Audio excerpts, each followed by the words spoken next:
was 12 to 14 years old, I used to sleep in the living room.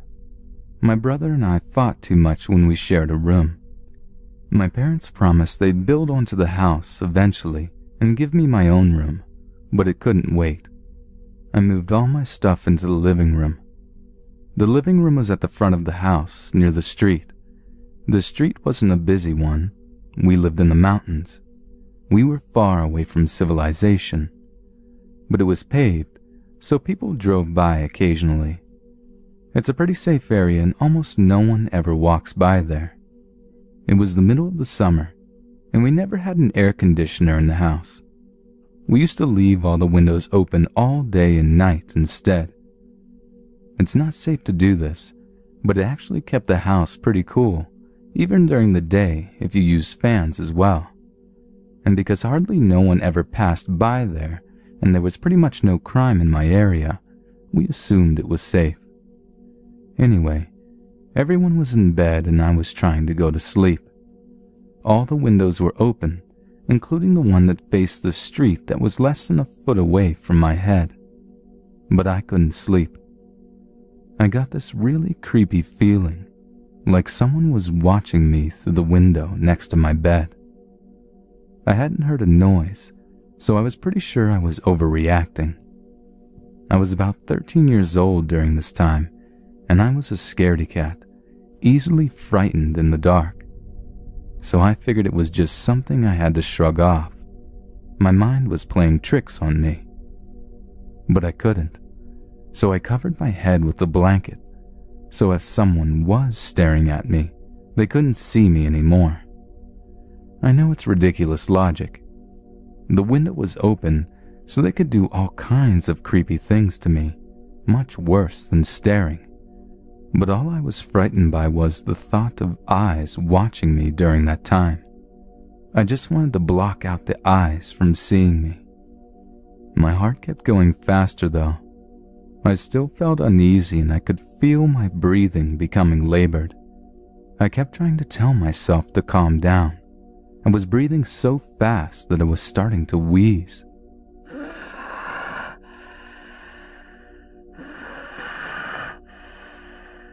And then I realized it wasn't me wheezing.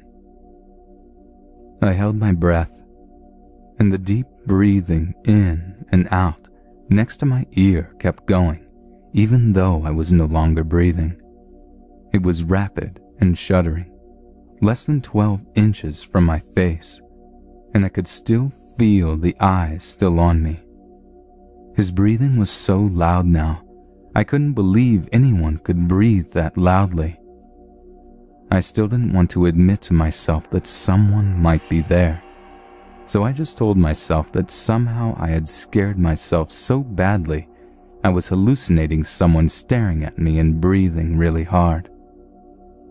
I kept trying to talk myself down, trying to tell myself to calm down, but I couldn't. I was paralyzed because of my fear. Paralyzed that the guy would grab me through the window because he was so close. I didn't know what I'd do if he did because I had no weapon. I wanted to run to my parents' room. We had thick walls, and they'd never be able to hear me when I screamed for them from the living room. I figured that I had to at least scream for my dad. Maybe he could hear me this time, and he'd come out and check things out. No one would be there, and I'd realized that all my fear was for nothing. So I started screaming. "Dad! Dad! Help me! Come here!" My dad never heard me, but the guy outside my window did. He started cackling evilly and saying to me loudly, "Don't worry. I'll be your daddy. I'm right here. I'll be your daddy." And his laugh sounded like he was going to murder me. I jumped out of bed, screaming, and ran to my parents' room, which was locked. I banged on the door. They opened it and were irritated that I woke them up. We never checked to see if the guy was still outside, and I guess my dad didn't believe me. But it was terrifying. And now, at 30 years old, I'm still scared remembering that wheezing.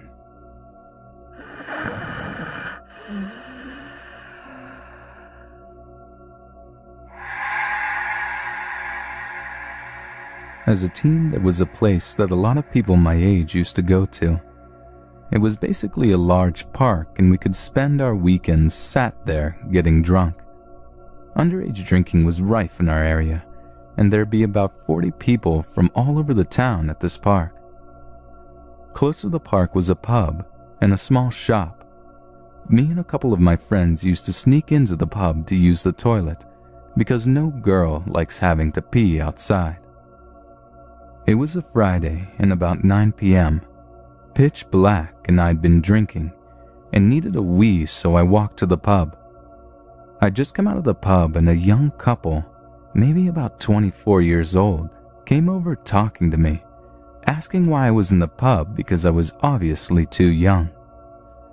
I told them that I was just using the loo, and what of it, expecting them to have a go at me. But they didn't. They were nice and started asking me about myself, telling me I was beautiful and things like that. The woman kept stroking my hair, saying I was lucky to have such nice long hair. Now I thought this was odd, but I was drunk and thought, fuck it, they're just a drunk couple being nice. The female suddenly said, "Wait here," and they both went into the shop at the side of the pub. I thought about taking off, but by that point a few of my friends had started walking up from the park and were headed towards me, so I waited. The couple came out with a bag of things for me and thrust it into my hand, saying, "Hey, we got you some things. You deserve them." Inside was a bottle of WKD, 10 packs of cigs, a Kinder Egg, a huge pack of crisps, and a bat and ball set for kids. It was so awkward, but I said thank you, and by that point my mates were around me asking who the couple were. They said they needed to go, but smiled, hugged me, and said if I wanted more to come back next week on my own. Now, despite having a good time drinking and eating and then playing drunken bat and ball with my friends later, I realized how odd this encounter was. I didn't think too much about it though and just forgot about it.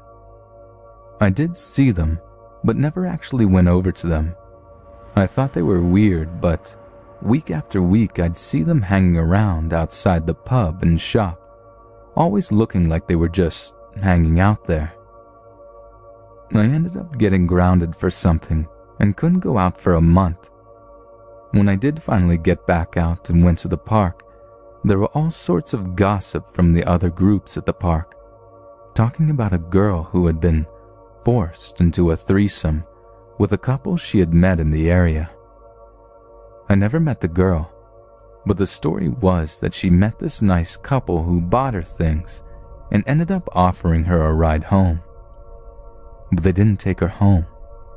Apparently, they threatened her with things like telling her parents that she was doing bad things. And since they painted the picture of them being this lovely young couple, I can only imagine how they manipulated her. It's only later I realized that forcing someone into a threesome is raped, and she was raped. I haven't thought about this in years. It happened to me when I was 15, and I'm now nearly 25. It's only reading through some of these stories on this sub that it actually came back to me, and it makes me sick to my stomach how I put myself in that situation, and how very lucky I am that nothing happened to me.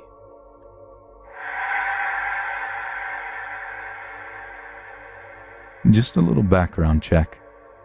I'm a female and was 12 when this all started, and I lived in a very calm part of my estate in Ireland. My mom is involved too, but not as much as I am. So on to the story now. It was 12 a.m., and had just turned Christmas Day when we got a knock on our door. I was taught not to open the door to strangers, especially when it's 12 a.m. So I just ignored it and hoped that whoever it was would just go away.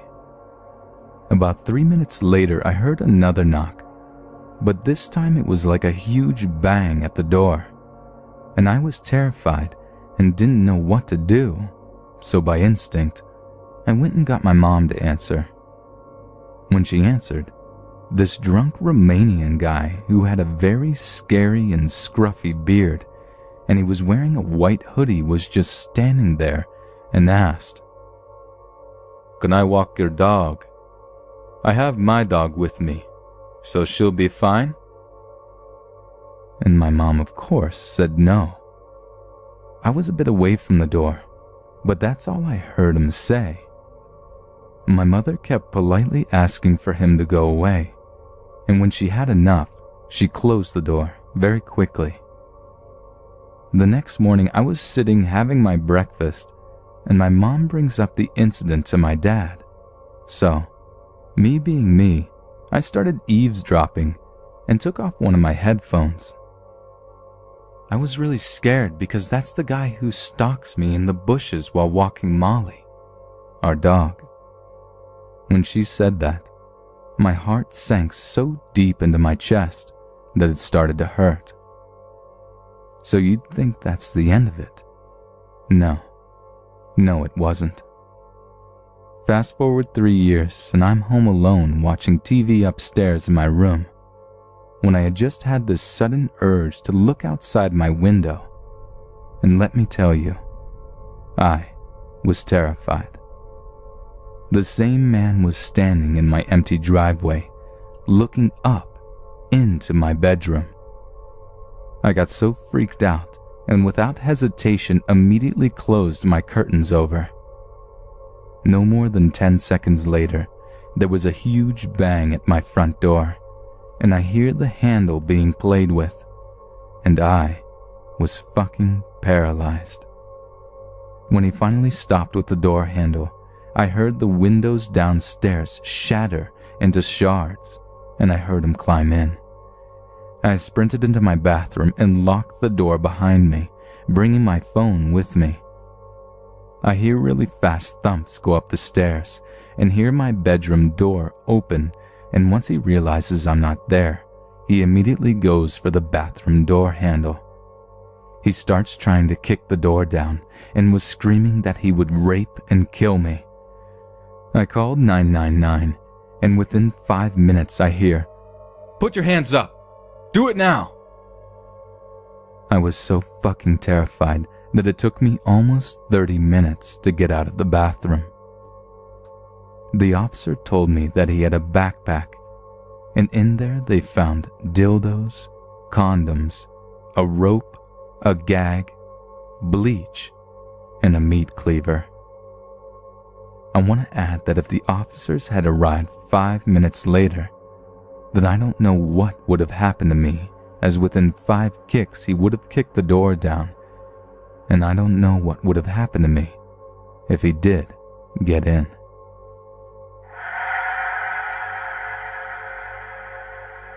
I used to own the most sweetest-natured, loving, and loyal golden retriever who loved nothing more than people and food. About 2 years ago, we were both walking back from a long dog walk through some woods on the outskirts of the town where I live. On the edge of these woods is a large housing estate that has a bit of a bad reputation, and a supermarket that I was going to stop off at on our way home. To get to the supermarket, we had to walk through this path that's quite isolated, and then underneath an underpass. Along the way, there were a few discarded McDonald's food wrappers that my dog tried to get at, being a typical retriever. We got to the supermarket, and I left him in a shaded area outside. Now, I have done this countless times, and in the 10 years I've owned my dog, I've never had an issue. I took his lead off and took that inside with me. I always did this as my reasoning was that no one would ever be able to drag him away if he didn't have a lead on. I bought 1 or 2 things inside the store so I was gone for maybe 5 minutes or so. As I was paying, I just had this gut-wrenching feeling that I had to get out and go, as something was wrong. I literally ran out of the store and found that my dog was gone. The car park was pretty empty, and as it was a boiling hot day, there wasn't any people around to ask if they had seen him. As this supermarket was at the top of a hill, I had a good viewpoint, and I saw a flash of gold that I knew was him moving through the path leading towards the woods that we walked through earlier. I ran after him, thinking he had gone back to eat the food wrappers he had sniffed at earlier, so at this point I wasn't panicking too much. I got to the food wrappers, and there was no sign of him. That's where the panic set in. I started screaming his name, and I could hear his panicked howling and barking coming from the underpass that led to the path to the woods. I started running and reached the entrance of the woods. There in the middle of the clearing was my dog with a rope around his neck. Surrounding him was about 5 or 6 teenagers who looked like trouble, all male, about 15 or 16 years old. 2 of these little shits had their smartphones in their hands filming him. Another one had what looked like a large aerosol can and a lighter. Another, some sort of sharp object. They were all laughing, yelling, and jeering at him as one of these kids were prodding him with some sort of metal pole. I started yelling and screaming at them to give me my dog back, and that took them by surprise, so my dog managed to break free and ran towards me. I dread to think what these creeps were planning to do with him. Being a short female, I wasn't going to stick around and see what had happened next, so I grabbed my dog, and we both ran.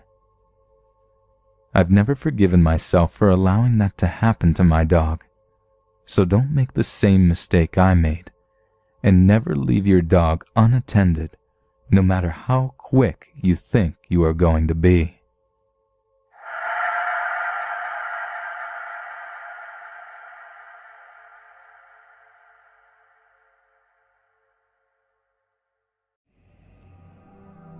I'm a female, 25 years old now.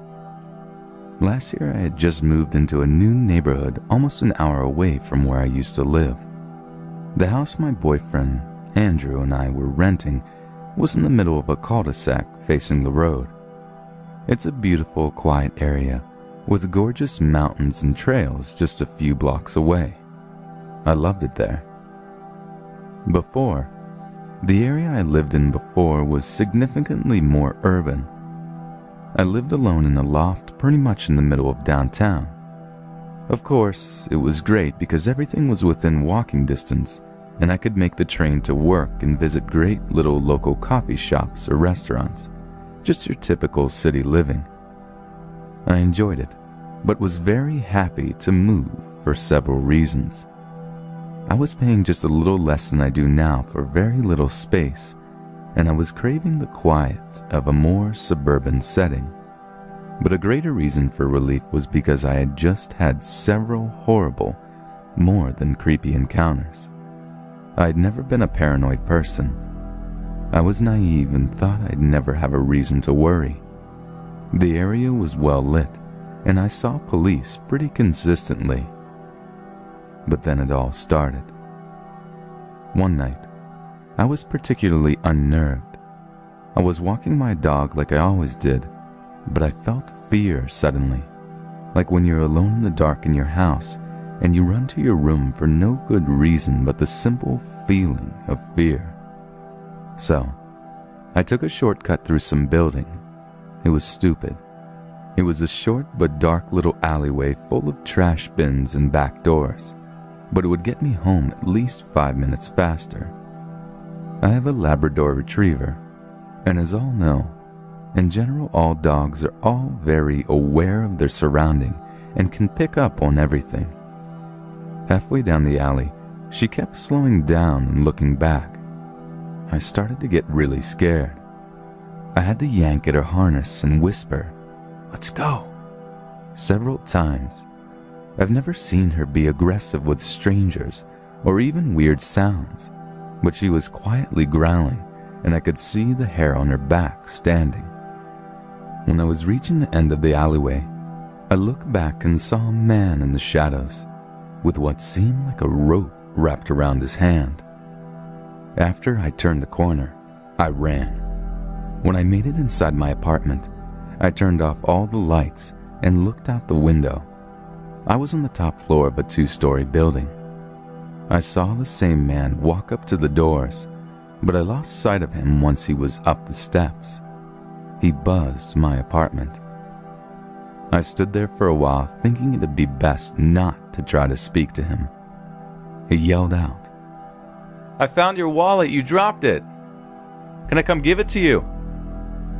I thought to myself, is this guy fucking real? I never carried a purse or wallet when I went out to walk my dog. I always put my ID and credit card in the zipper pocket of my workout jacket since I jogged throughout our walks. I said nothing. This piece of shit was probably trying to rob me. I saw him leave, but was never able to get a look at his face. A few days later, I was on the train coming back from a late shift at work. I take the last train of the night.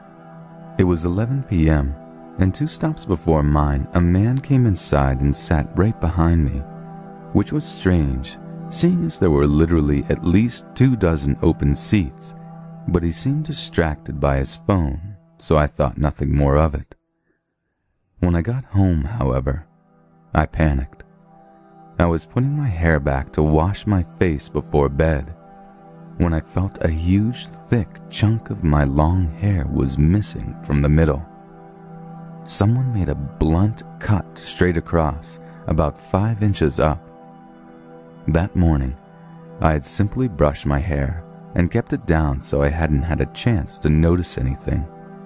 I called Andrew and asked if he'd done it as a prank, even though I knew I was asking in vain. It had to have been the man on the train, and I wish I'd gotten a better look at him again. The feeling of being watched persisted for weeks. I'd hear footsteps behind me, get my door buzzed in the middle of the night, etc. I stopped walking at night, and eventually altogether. Instead, I'd drive down to a park a few miles out. But things only got worse. One night I found a package outside my door. Inside was a letter labeled, "All for you." I opened it happily thinking it was a gift from Andrew. I was dead wrong. It was a used condom. I instantly called the police. They told me it was most likely a prank and there was nothing they could do. I felt helpless. The nerves got out of hand. I was nervous all the time. Andrew worried too, so he never left me alone. He stopped sleeping at his place, even though he continued to pay his rent. So the second my lease ended, I bailed. He ended his lease, and we moved in together. So now fast forward about a month and a half, give or take. We have a yard now, so I only take my dog on walks when I'm off work and it's morning or afternoon. I go to the trails in the mountains, usually with Andrew, but if not, I travel with my phone fully charged. The trails are right by the neighborhood, so I get signal, although sometimes weak. I had bought pepper spray that I carried clipped to my backpack. I had started to feel safe again, and chalked up everything that had happened to just some crazy dipshit in the neighborhood. Again, I was dead wrong. It was a Saturday afternoon. It had been raining all night, but the afternoon was just a little overcast. I love the smell of rain, so I hit the trails alone with my dog. We were about an hour in, and I heard someone approaching us across a bend. This was a hot spot for rock climbers, so I was used to coming across them, or runners and other people walking their dogs. My dog was a few yards past me, but she always stayed relatively close. She started running toward me, which she always did playfully or when she wanted some water. I smiled and called to her, reaching out to pet her when she reached me. I kneeled down, but she ran past me. I turned around to make sure she wasn't going to bother anyone. She's still young and had a bad habit of jumping on strangers and violently licking them. She was standing in front of a tall man wearing the kind of clothes you wouldn't expect anyone to wear while hiking. Jeans and a long-sleeve shirt. White male, around 6 foot to 6'2", incredibly average looking. Only his height stood out to me.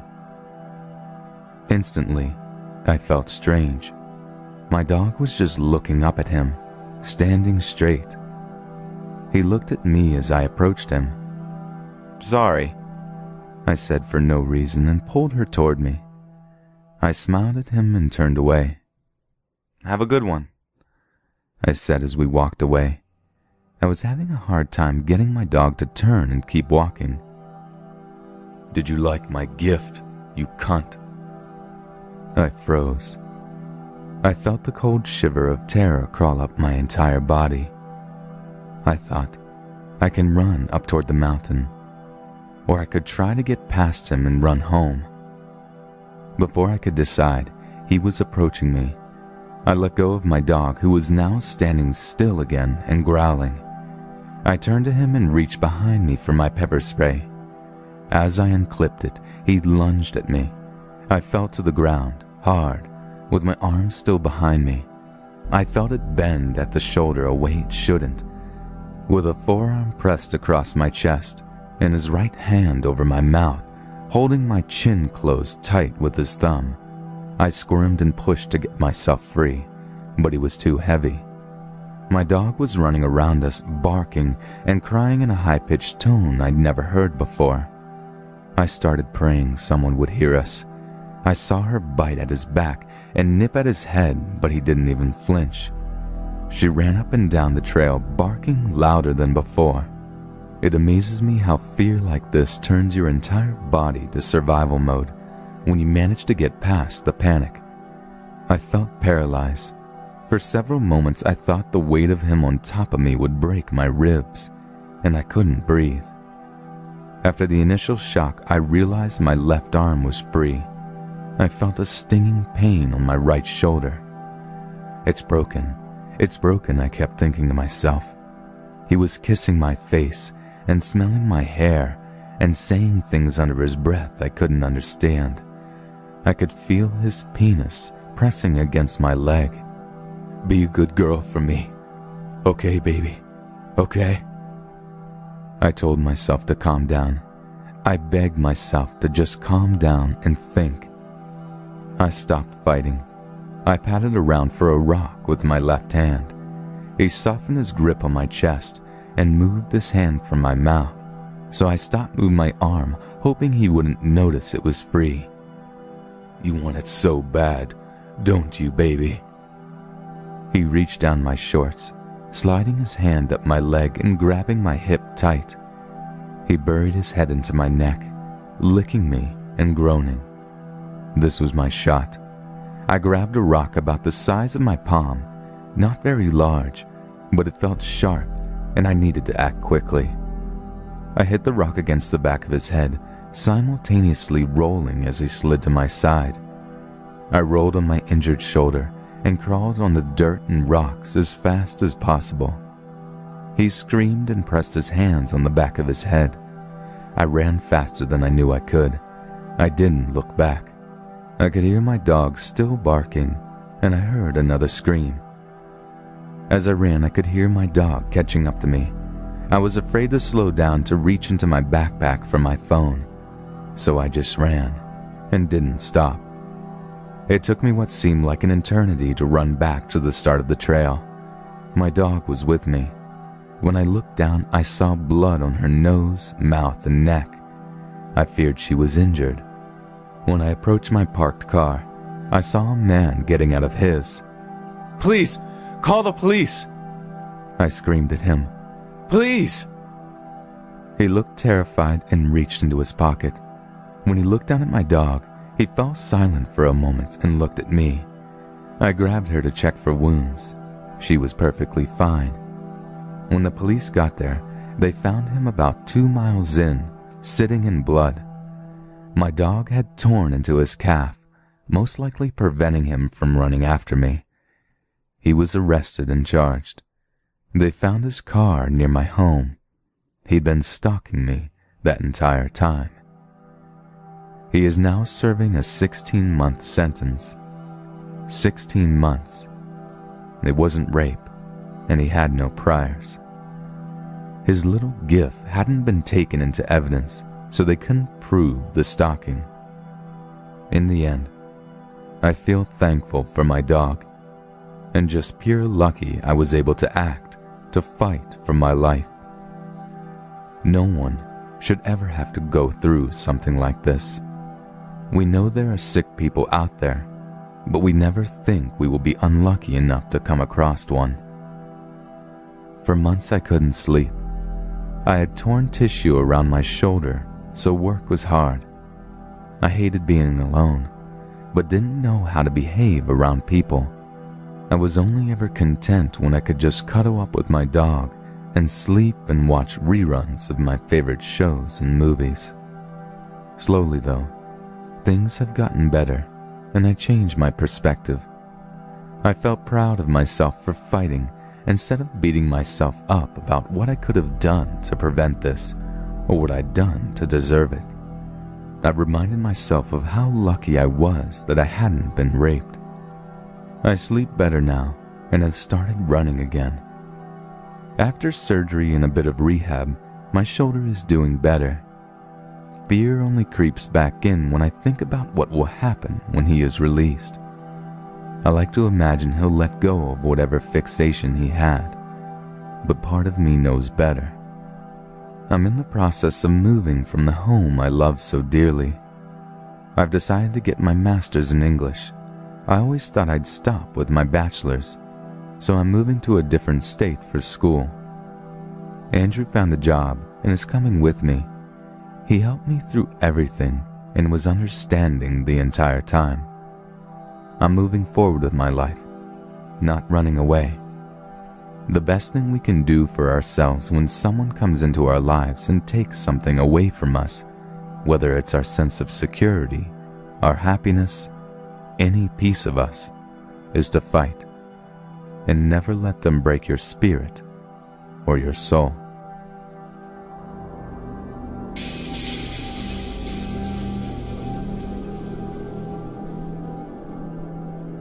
Just to clarify, I'm a female in my early 20s now. This happened when I was about 12 years old. I was in year 8, and I was on my way home from school with a friend named Kiera. Kiera was really small and had very childlike features. She was also extremely timid and easily scared.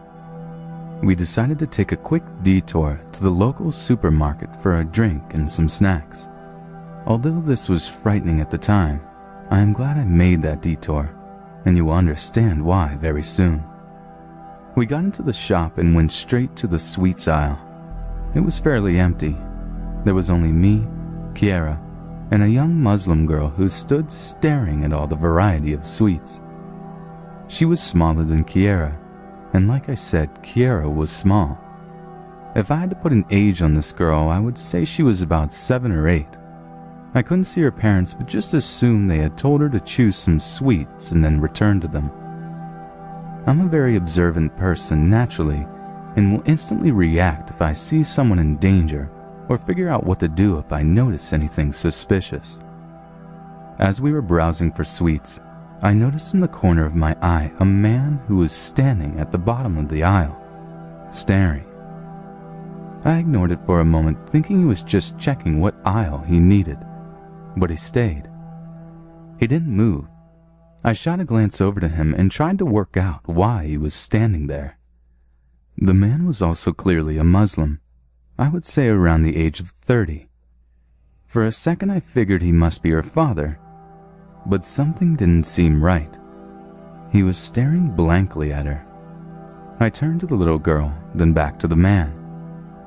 I did this several times, and with no doubt in my mind, I knew he was watching her. If he was with her, surely he would have walked over to her or called her by name. He was not her father, her uncle, her brother. I looked towards him again for a moment, and I could tell his eyes were so fixated on her that he hadn't noticed me staring at him. I looked away as not to stare too long, but it was bothering me. I could still see him in the corner of my eye. I almost felt as if though I needed to intervene. Kiara had been talking continuously at this point, but somewhere in the conversation I had switched off. She tugged my arm and I turned to her. Something had to be done. This girl's parents were nowhere in sight, and I knew I was the only person who could potentially stop whatever sick ideas this man had for this girl. I looked back at the sweets, but kept the little girl in the corner of my eye as I told Kiara to be quiet, and I explained what was going on. "Shit," she whispered. "What do we do?" I had been thinking while she panicked. Brave, but very naive 12-year-old me decided we go stand with the girl. We're gonna walk over to her. As we stand next to her, you keep your eyes on the man. Don't take them off of him, Kiara. I'm going to ask her where her parents are. With that said, we walked towards the girl, one of us at either side of her. My heart was racing for fear of what his intentions were. I tend to get very angry when I'm afraid, and my fear was solely for the girl. I knelt down beside her and said, "Hey, where are your parents?" She looked at me puzzled. I realized now that we looked like the creeps, not him. "I'm not sure. They told me to go grab what I wanted and then go find them." I looked at her face, so sweet and so innocent, reminding me of myself at that age. I replied, "Would it be okay if we helped you find your parents?" I didn't want her to go find them alone in case the man got to her before they did. "Yes, please," she replied. Kiara never took her eyes off the creep the entire time I was speaking to the little girl. She said he looked very angry and sort of confused at what was going on, and he walked away just before we took her to find her parents. I took her hand and hurried her along as we searched a few aisles for her mother and father. It didn't take long until we found them. I was relieved as she ran over to them and placed her sweets in the trolley. "Thank you," she said. Her parents looked at us with concern, so I approached them quickly to explain why she just thanked us. I told them that a man had been watching their daughter intensely for the past 5 minutes, and I was worried because I couldn't see her parents. They thanked me many times before I left the shop. I remember how terrified the mother looked as I told her. She took my hand and thanked me again before we left. It's over, I thought. The little girl is safe, and I'm so glad I took a detour. Me and Kiara left the shop, and Kiara decided she didn't want to go home yet, so she insisted I come to her friend's house with her. "Not today. I really need to get home, otherwise my dad'll start to worry." She nodded and set off in the opposite direction. I began walking home, alone. I felt strange. Something in my gut was telling me to turn around. I walked through the car park and past the usual shops. Then I turned. He was behind me, merely yards away. As soon as I caught his eyes, I turned around and picked up pace. My heart was pounding. I was only 12, and I knew I couldn't outrun a grown man, and I was way too small to fight him. "Think," I screamed in my head. I kept passing shop after shop. No one was around. It was roughly an hour after school ended by this point, and all of the school kids had been to the local shops and gone home, usually in large groups. The sweet shop, I thought to myself.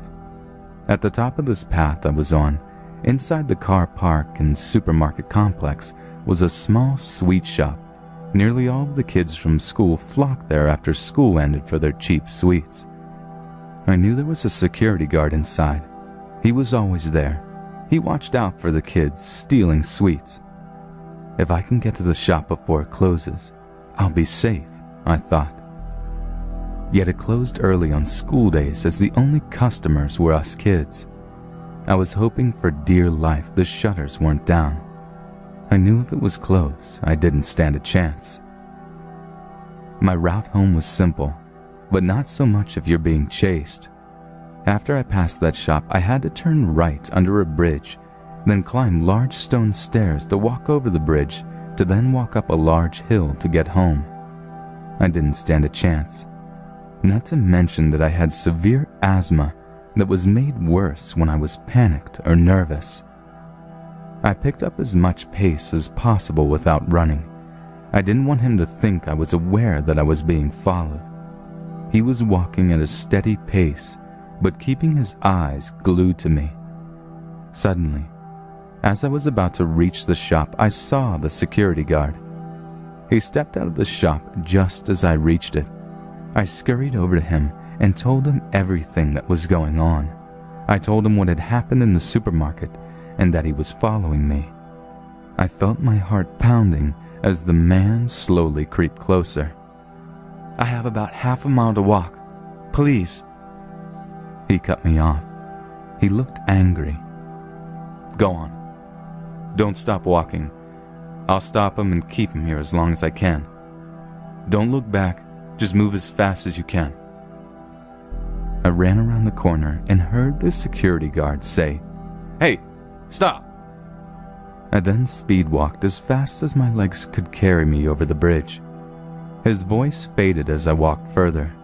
I knew he wouldn't let him hurt me, and I felt okay. That feeling in my stomach had gone. I reached home with no problem.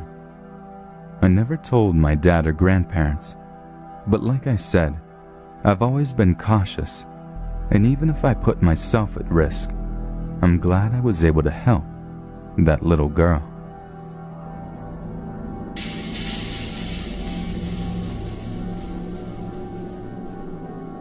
I'm a petite 24-year-old female from the mainland of the US, but this story takes place when I was 19 and living in Oahu, Hawaii. Now, the area I lived in was really ghetto, and being half white and half Guamanian, but light-skinned, I was the closest thing to a white person in the entire city I lived in.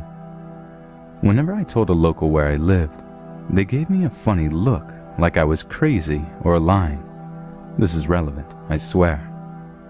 So because where I lived had absolutely no jobs, and I was living with my cousins, who were all carless, I had to take 2 buses for an hour to work, both ways. The day this happened, I was covering for a coworker who had a family emergency, and it was a Sunday. I'd never worked a Sunday before, and this shift was also 2 p.m. to 10:30 p.m. No big deal. There's a bus stop right next to my work, and they run until midnight, right? Wrong. Buses stop at 10 p.m. on Sundays there. So here I am, standing at a bus stop alone for 40 minutes. Businesses all around me are closing. It's getting darker and darker. I'm starting to panic. I'm completely alone, save for the occasional hooker and John wandering around looking for dark alleys and crystal meth. Hawaii is fucking scary at night. Don't believe the paradise hype outside of Waikiki and North Shore. All of a sudden, some homeless, toothless meth head pops up out of nowhere and says, "Hey, Haole." A bad word for white person. "The bus no run this late. You fucked. Start walking your skinny ass home." I realize how fucked I am. My neighborhood is seriously dangerous, so even if I did manage to walk home safely, there's no way I'm walking through Camp Park at night alone. It just isn't happening. I open my purse and check my wallet, and find out that one of my cousins has indeed borrowed my last $50, but was nice enough to leave me enough for the bus that isn't coming. Meaning I can't even call a cab. And my phone is dead because there was some big shot GM at my work today, so I wasn't allowed to charge it at my cashier's station and didn't trust it alone in the break room.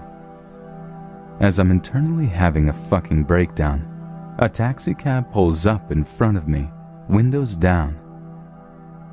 "Sorry, dude. I'd love a ride, but I don't have any cash," I tell the driver. He looks at me, looks around, and sighs. "Well, where you need to go? I can't leave you here now that I know that. I'll end up seeing you on the 5 o'clock news." I tell him my neighborhood, and he does a double take, then shrugs and motions for me to get in the back. I'm so happy I ignore the foreboding feeling I have in the back of my mind. I have only been living here for 2 months, and my luck has been so shitty. Being robbed, jumped, tricked into stealing, you name it, it happened, and through such sneaky ways that I'm just like, yes, my luck is changing. No, I was wrong. I hop in the back seat, gave him my cross streets kinda near my house, and tell him I'll get his number and pay him later. Thank God I couldn't remember my address. Everything is normal for the first 20 minutes of the ride. Then he starts asking me really weird questions. "How old are you? Are you a virgin? Are you married? Do you carry a gun in that big purse?" I lie and tell him yes on the gun, starting to feel creeped out. He stops talking after that for a bit, until he notices he's almost out of gas. I look, he really is almost out, so we pull up to a gas station, but instead of parking next to a pump, he parks behind the building, near a dumpster, and says, "I'm going to pay for gas and have a snack. Then I'll take you back." I start to say something about needing to get home, and he cuts me off. "You're riding for free. Let me eat my fucking snack." I'm like, okay, and consider bolting when he comes back, but I have no idea where we are now or how to get home. So instead, when he leaves, I reach into the front and unlock all the doors just in case. It was an older model car, so I knew they'd stay unlocked unless he manually locked them again. He comes back empty-handed, no snack. Fuck. Am I the snack? I think. He gets in the front seat, opens the middle console, and pulls out a fucking meth pipe, a baggie of meth, a weed pipe, some weed, and a lighter. "Let me have my snack, and then we can go." He packs the meth pipe, takes a few hits, and blows it at me. Then he starts passing it to me. I'm good for right now, thanks." He looks pissed, but puts it down and grabs the weed pipe and repeats the process. I'm like 2 seconds from bolting when he throws the car in reverse and leaves without pumping any gas, now holding the meth pipe again and taking occasional hits. What the fuck? I'm freaking out. This dude is driving like 70 miles per hour in a 30 lane, high as a fucking kite. But the scenery starts to look familiar. I realize we're only 5 minutes from my house. I look over. Doors are still unlocked. Gotta think fast. His hand is slowly reaching for my knee, and he's looking right at me, not at the road, and he's moaning like my thigh is giving him the world's best orgasm. "We're gonna have fun tonight, baby. I'll teach you how to take a dick." I tell him I'm not interested, and he just laughs. "Your phone is dead. Who are you gonna call? Ghostbusters? We're in Kalihi, girl." His hand is still on my leg, and he takes a left, away from the street I live on. I realize how fucked I am, but I'm oddly calm. I change tactics. "Problem is, if I don't check in, They'll come looking for me. I'm down to party, but I gotta check in first. I'm a little white girl, and if I don't come home, they'll go check my work and my coworkers saw me leave with you. Don't want you to get in trouble. You know how white people are. I'm counting on the fact that he doesn't know my family isn't white. I'm counting on the fact that he's high enough not to know I'm lying. And I'm counting on the fact that he didn't see that all my coworkers were gone.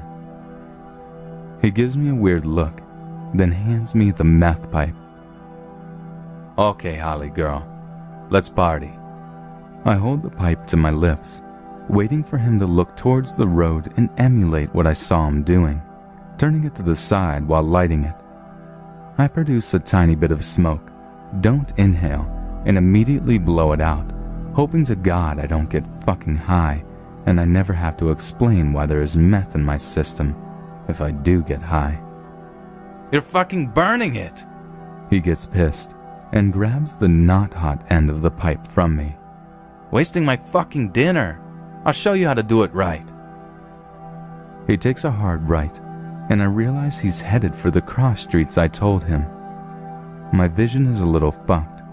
Everything seems too bright, and my adrenaline starts to feel almost euphoric. Fuck. Am I high? Oh, fuck. The street I live on is wrapped around a hill, easily a mile wide, and the cross streets I told him about are about a quarter mile from my house. As we get close to the cross streets, he slows down, asking me what house it is. I lie and say I can't tell, asking him to slow down, telling him it's so dark and I just moved there and all the houses look the same, and I'm high. He obliges and slows the car down to about 5 miles an hour, and I make my break for it, swinging the door open and jumping out of the still-moving car. I feel like I'm fucking flying as I hit the dirt of the sidewalk and crab walk until I can get to my feet, then I break out into full sprint. I probably look like a fucking lunatic, arms flailing, but I did not give a fuck, nor did I bother looking back. The oldest cousin I lived with was 39, male, and built like a fucking Samoan. If I could just get to my house, everything would be okay. That was all I could think. Plus, because he turned, we had actually passed my house, so we would have to drive to the next driveway to turn around because it was a narrow road. Plus, he was at the bottom of the hill, so I wouldn't be able to see which house I was in. I didn't see headlights, so I figured that was a good sign. Finally, I ran into my front yard, unlocked the front door, relocked it, and slid down to the floor, a shaking, crying mess. I went to the front window and peeked out. No one on the street, no cabbie, nothing. I was safe, I thought. I end up not telling anyone what had happened, because I always got the same lecture when something bad happened to me. You're acting like some stupid little college white girl. If you were smarter, yada yada yada. But everything seemed okay. I started working day shifts only, avoided being alone or ever at the bus stop, and life went on. About a week later, I noticed a black car with tinted windows parked a few houses down from my house. Figured it was a neighbor's friend and brushed it off. Only, it was there the next day too, and the next. I finally asked one of my cousins, about 17 years old, if he'd seen it.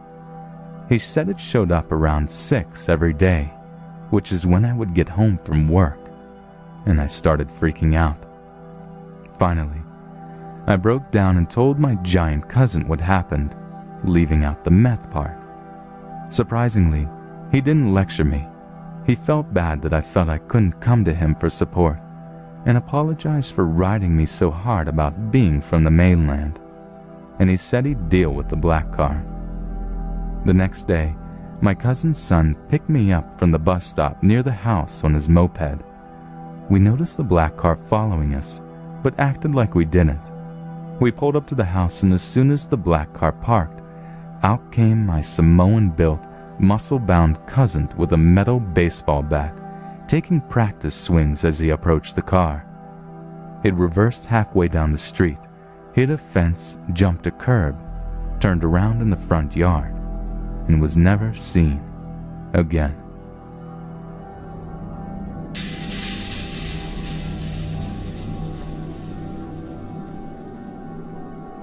My first babysitting gig almost got me and the kids killed, all because of one mistake. I was 14 at the time. This happened sometime in the summer of 2014. I had known these kids and their parents almost since I was born. Our neighborhood was very friendly, and our parents regularly did stuff together. I remember this night very clearly over 2 years later, and it still terrifies me. The night this happened, our parents were going out to a fancy adult-only restaurant to celebrate my mom's birthday with the kids' parents. They said they'd be home around 11 and to remember to lock the doors. I did. They had 3 kids, Haley, Alex, and Madison. Haley was the oldest, and she was 12, almost 13. I know it seems weird that I was babysitting a kid only 2 years younger than me, but Haley wasn't the most trustworthy kid. I think she would have been a much better kid if her friends weren't such bad influences. Alex was the middle child and their only son, and he was usually pretty good. He liked video games a lot and was usually pretty quiet. Madison was the youngest. I think she was 6 at the time, and she was probably the most difficult. She wasn't very good at listening and tried to act older than her age. Alex was the middle child and their only son, and he was usually pretty good. He liked video games a lot and was usually pretty quiet. Madison was the youngest. I think she was 6 at the time, and she was probably the most difficult. She wasn't very good at listening and tried to act older than her age, swearing, refusing to sleep. She even stole stuff from her school more than once.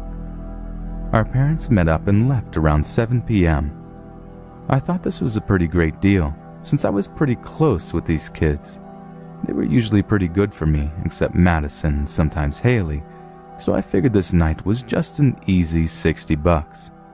But, as it turns out, it was probably the most terrifying night of my life. Madison wanted to play outside as soon as her parents left. I trusted Alex enough, but Haley usually had friends over and they got into stuff they weren't supposed to. Mom's wine, Dad's cigarettes, and she found the credit card when she was 8, so I told her to come out with us. She did come out, but immediately she said she was going to the store and walked away.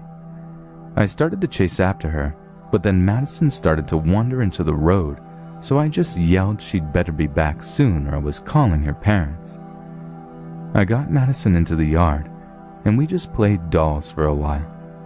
I checked on Alex a couple of times, but he was doing fine. Haley did come back eventually, but she had lied about the store, no surprise there, and instead had her friend Jess come over. They went inside and we played dolls for probably 10 more minutes. That's when I probably made the biggest mistake in my life, mostly because of Madison. This guy stopped his car right in their driveway. He asked if we were okay outside by ourselves. No idea why he chose us, because there were probably 20 other kids outside at the time. I said we weren't by ourselves and our parents were right inside. But of course Madison blurted out, "No, they're actually at dinner. This is our helpless little 14-year-old babysitter. Might as well just kill us now." The guy smiled and told us to have a good night and be safe. Don't stay out past dark, all that shit before leaving. Nothing struck me as wrong at first. I thought it was weird he picked us out of literally 30 other kids, but figured he was just concerned. His car looked fine. He didn't look like someone who would kill a child. I was mad at Madison though, and reminded her of stranger danger, but she just called me a bitch and acted like nothing was wrong. It made me mad that she didn't understand what she did wrong and called me a bitch, so I made her come inside with me. Haley and Jess surprisingly didn't get into the wine again, and Alex was fine, so I sat Madison down in the living room and we watched TV for a while. It was probably around 9 by now, and I told Madison it was time to get ready for bed. She threw a fit and ran into the backyard. When I went to get her, I noticed a light in the woods behind her house, but thought it was just some kids playing in the woods. That honestly could have been what it was, but I'm convinced I was wrong, and it was something much worse. I finally managed to force Madison into bed and started to read her a story. She was actually pretty calm when she listened to me read, so I kept it up for a while, hoping she would fall asleep. She actually did, so I went to check on Haley and Jess, who wouldn't open the door. Alex was still in the basement on their Xbox or PlayStation or whatever, so I went down and made him come up to do something else. He was a pretty good sport about that and didn't complain, so he started watching TV and I started to finally relax. I was doing my own thing in the other room when Alex said there was someone at the back door who said he was the pizza man. I went in to see, and it was the same man. I still didn't get that this man was bad news, so I asked him why he was at the back door. He said he didn't see the front door, which was an obvious lie, but I didn't ask him. I told him to wait and went upstairs to yell at Haley for ordering pizza without my permission. She opened the door and said she didn't before slamming it shut again. Haley lied a lot, but it was usually pretty obvious. For whatever reason, I trusted her about this. I went down to tell the guy he was at the wrong house when Alex told me he had bolted as soon as I went up. I thought he had maybe figured he was at the wrong house and was embarrassed or something, so I told Alex he could go down and play his games again. He was happy and ran back down into the basement right before there was another knock at the door. I looked through the people and saw that same guy just standing there. He was holding no pizza box and wearing no uniform. I didn't notice this at the time, but later realized when telling my hysterical parents and the police. "Sorry, dude, you got the wrong house," I told him. I started walking back to the living room when I heard him say, "No, this is the right house. The little redhead ordered it." Looking back, I should have known right then not to let him in. How could he know Madison had red hair from a phone call? I ran upstairs to yell at her for ordering a pizza and still being up and somehow getting a phone. But when I ran into her room, she was still sleeping. I thought she was pretending, so I woke her up and she called me a bitch again. She said she never ordered a pizza, and I couldn't find a phone in her room, so I just let it go. She wouldn't go back to bed now, so I said she could come watch TV with me. We went downstairs, and when I went to tell the pizza man this was still the wrong house, he was gone again. I thought nothing of it, and we got Alex up from the basement to watch TV with us. We started to watch TV again when Alex said he heard something in the basement. I paused the TV, and he was right. There was something down there. I told the kids to wait there, just in case there was a wild animal, and went to open the door. What I saw still haunts me to this day. At the bottom of the stairs was the man, holding a knife, slowly making his way up the stairs towards the door, towards me and the kids. He froze for a second when he saw me open the door, then started running. I screamed and locked the door seconds before he reached the top. He started pounding on it, screaming something I couldn't understand. I was screaming now, and Alex came running with Madison behind him to see what was happening. I grabbed them both without explaining and ran up the stairs to Haley's room.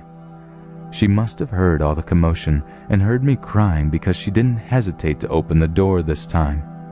She slammed the door and locked it, and I got out what was happening between sobs. She was crying and panicking now too, and so were Alex and Madison and Jess. We all ran into her closet to hide. We thought it would buy us some time. It was fucking scary though. The scariest thing that's ever happened to me, being locked in a small dark space, knowing you could be killed at any moment. Nobody should have to go through that.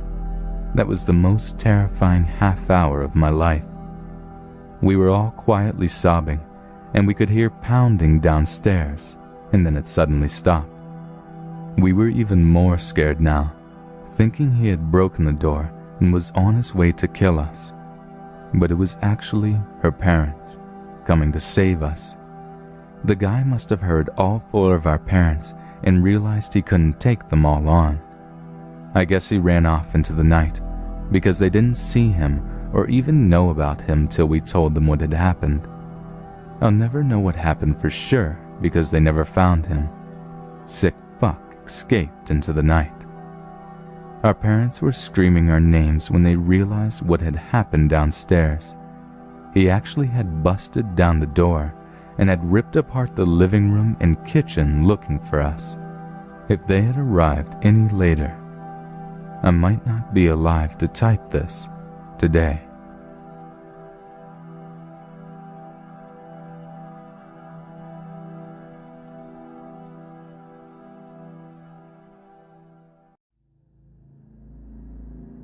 A few years ago, my partner and I moved from the East Coast to the Pacific Northwest. We didn't know anyone in this city. We just saved up a decent chunk of money and hopped on a plane. It was exciting and we certainly haven't regretted it. The plan was to stay at hostels and cheap hotels until we could find work in an apartment. Finding work was actually quite easy for us. We had new jobs within a week of getting off the plane. Finding somewhere to live, though, was a nightmare. Everywhere we looked had incredibly steep requirements for credit scores and minimum household income. We tried more legitimate sites at first, but after 2 months of hopping around to different hostels, motels, and Airbnb places, we became desperate, so we went to Craigslist. Many of the listings we tried gave us just as much trouble at first. So one day I'm desperately scouring Craigslist for rooms, and I come across one that seemed a little weird. The poster said that he had a very large house in a nice neighborhood, and that he wanted to rent out a 500 square foot room for $600 per month, utilities included. In this city, that was suspiciously cheap. He also wrote it in a rambling sort of way. It was almost a half ad for a room and a half-open letter to everyone that had recently accused him of being creepy. Now obviously, if we weren't so desperate, we wouldn't have even considered contacting this man. But we thought that we might have been at risk of running out of money before we could get in somewhere at this rate, so we gave him a call. On the phone, he sounded relatively normal. He actually suggested that we meet up with him in a public place to talk about the room first. We agreed to meet him at a restaurant near the hostel we were staying at, though we didn't tell him which one, of course. He showed up late and looked surprised to actually see us there. He sat down and he talked for a long time. I say he talked rather than we talked because he rambled non-stop about himself and how he felt persecuted by everyone in the city. He claimed to be an artist and a collector. In between him repeating himself many times about how the locals just don't understand his passions, he also told us that the room he had advertised was currently filled with his collection. He never once said what he had collected, and that if things went well, he would have to hire people to move it into storage before we could move in. At one point he stopped talking abruptly and ran to the restroom. We took this opportunity to discuss the situation. We knew at this point that it was probably a crazy person, but the threat of homelessness was looming, so we agreed that we should at least see the place and decide based on that rather than his eccentricities. He came back to the table sweaty and flustered. We weren't sure why at the time, but we figured out later.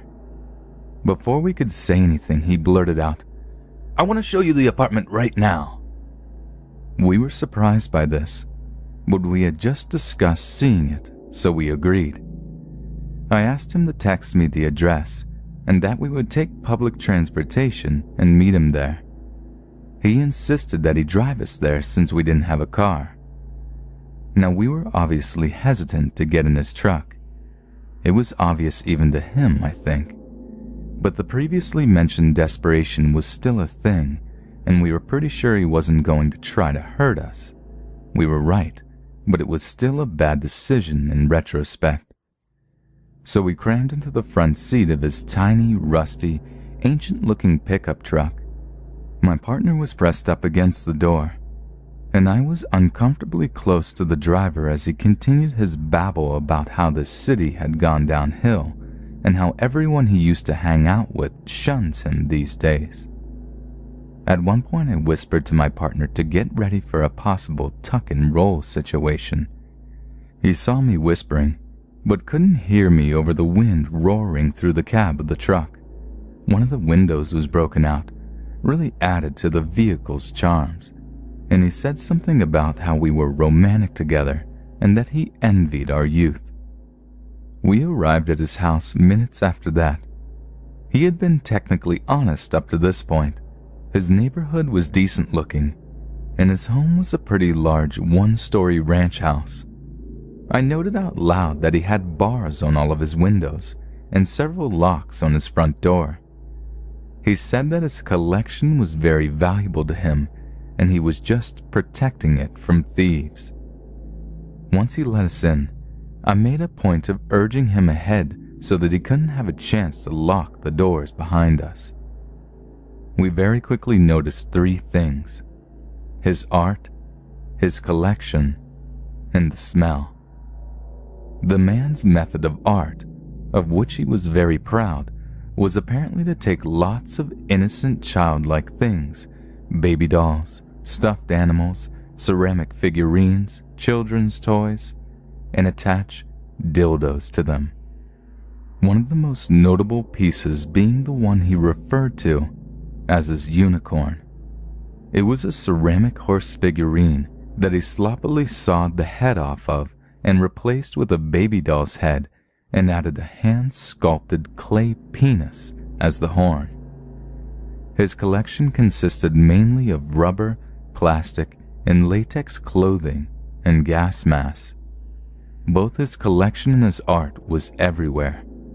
The place was so jam-packed with junk that every room had only a single file path going through it, that you couldn't walk without bumping into art or stepping on piles of fetish wear. This fella was definitely not concerned about cleanliness.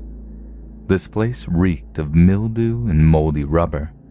The carpet looked as if it hadn't seen a vacuum since the 70s. As we passed through the kitchen, he declared that he loves cast iron pans because you don't have to wash them, just as we noticed that every countertop was cluttered with rusted pans that all looked to have decades worth of scorched food caked on. We stayed behind him, mostly silent, as he stopped every now and then to point out his favorite art pieces and to repeatedly tell us how he was leading us to the room that was full of his favorite stuff right now, but that he'd get people to move it out for us. He said that like us moving in was a sure thing. He opened the door to a room and actually said, "Voila!" I don't doubt that the room was around 500 square feet, but every inch of it was stuffed with clothing racks. The clothing racks were all packed with the same thing: shiny rubber, latex, and plastic pairs of pants with dildos sewn to the front of them. Up to this point, we were doing our best to avoid reacting to all of the freaky stuff in this guy's home, because we were afraid he would snap on us if we did. But I started to notice after a while, though, that he was getting disappointed that we weren't reacting to anything. My guess is that he gets off on shocking people with his creepy pants, and that this wasn't going as well as he had hoped. We told him that the room looked big enough and that we'd like to go back to our hotel and think it over. He didn't have much of a reaction to that, but he agreed to drive us home now. When he thought that I wasn't looking, he took something out of his pocket and tossed it through the open doorway of a dark room on his way past it. I was afraid that it might have been his car keys, so I used the light on my phone to peek in as we passed that room. The whole room was a pile of tied-off used condoms, or sperm balloons as my partner called them later. We later speculated that he was masturbating at the restaurant and added a balloon to the pile before taking us back. So we piled into his truck and had a long, awkward drive back to the place we had met. His rambling was much more frustrated this time around, and he passed where we wanted to get out 3 times before we jumped out at a red light, frantically shouting, "This is good here. Well, it was nice meeting you. Thanks, goodbye." I added his number to my contacts as Mr. Creepy Pants. Over the next several days, he sent a few texts asking if we'd talked it over yet. I wanted to be polite, so I just said, "We've decided against it, but thank you for the very nice offer." He responded with the phrase, "Are you creeped yet?" copied and pasted over and over about 30 times. I'm not sure why I was still trying to be polite, but when he stopped spamming me, I responded, "No, we thought that your collection was lovely, but it's just so large that we can't bring ourselves to ask you to move it." It took him a few more days to respond, but he did, and he took it better than I expected. "Yeah, I really didn't want to move it. Thanks for understanding." He then made a recommendation for a local burger place for some reason. I blocked his number shortly after that, just to be safe.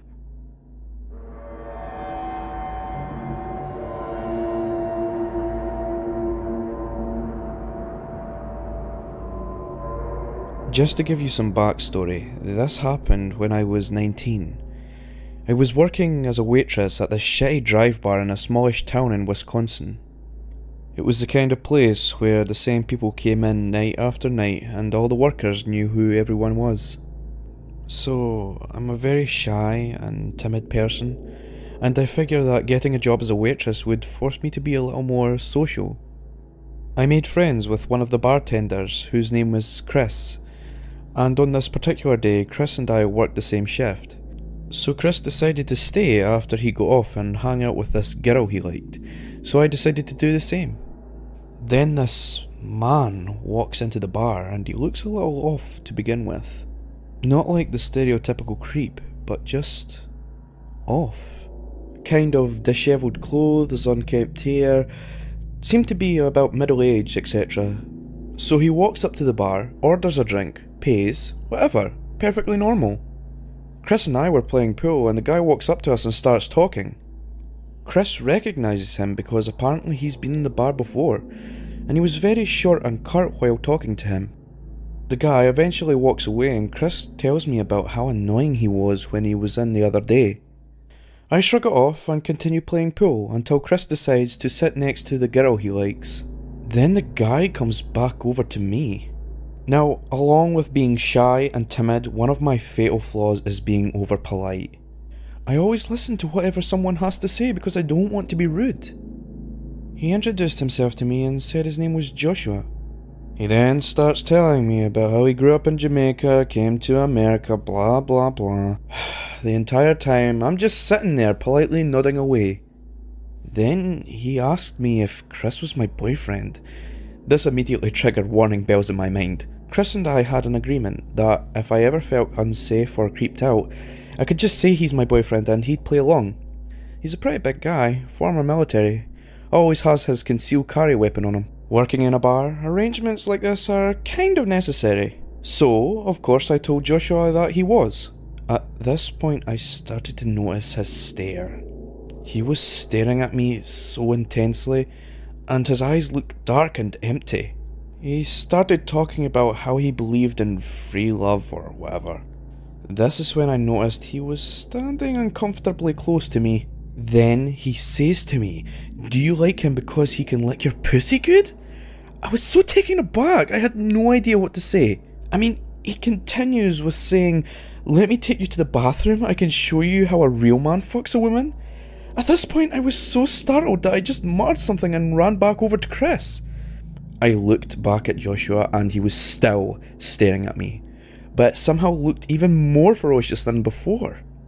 Later on, the bartender tried kicking him out, because he started bothering other people too. Well, he wasn't too happy about that. He started making threats and making a scene. The bartender picks up the phone and calls the police. This freaks him out, so he ran out and drove away. Luckily, someone got his plate number, so the police actually found him. Apparently, he had some charges already against him, like other disorderly conduct charges from different bars and stuff. The police said that they also found an unregistered gun in his van along with a whole bunch of duct tape and rope. Needless to say, I got a different job soon after that, mostly for unrelated reasons.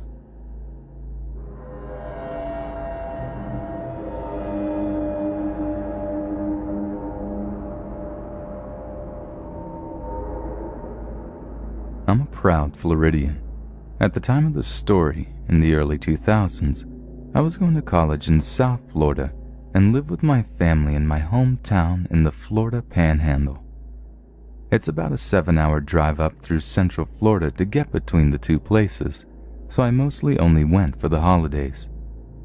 It was the Thanksgiving of my junior year, and I was excited that I had managed to rearrange my midterms to be able to leave campus 3 days ahead of everyone else.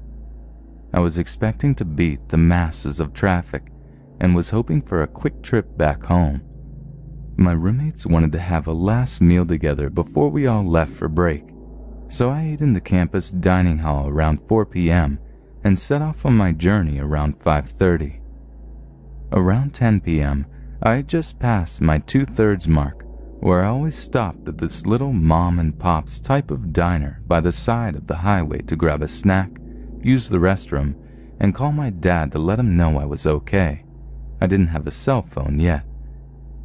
Well, I hadn't been there since summer, and the place was out of business. So, a little bummed out that I wasn't getting my chocolate chip pancakes, I just kept going. There really wasn't much build up around there at the time.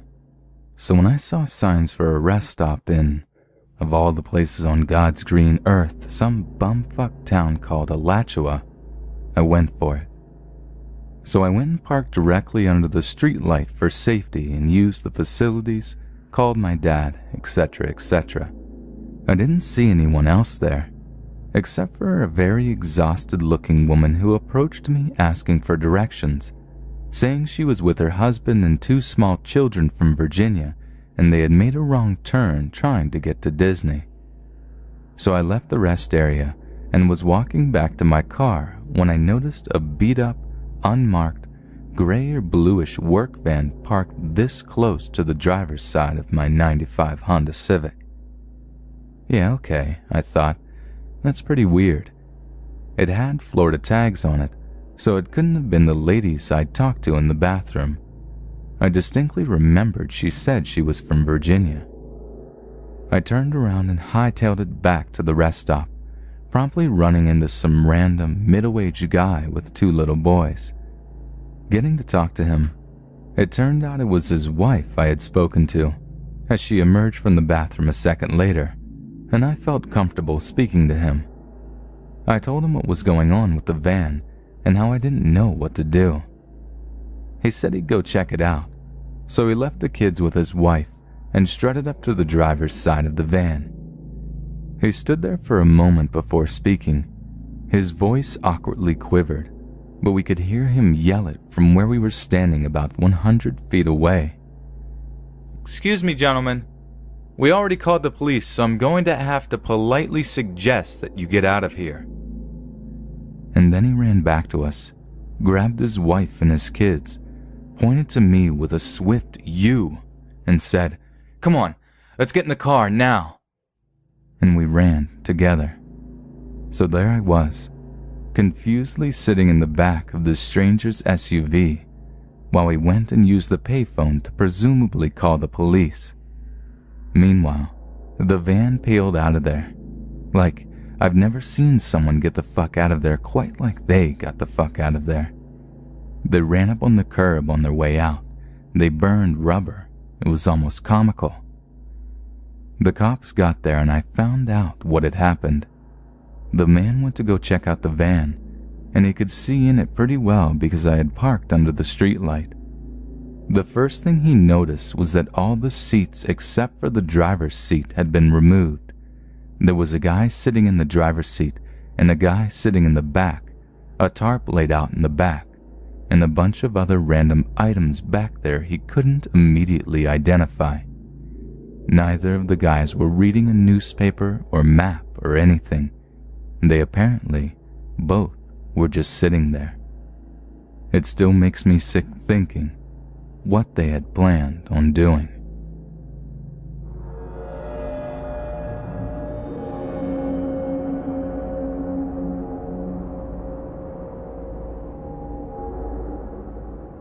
I'll start off by saying that the following event probably could have been prevented. However, I was 11 at the time and I trusted my mother Elizabeth to keep me safe, so I never thought about locking the garage door.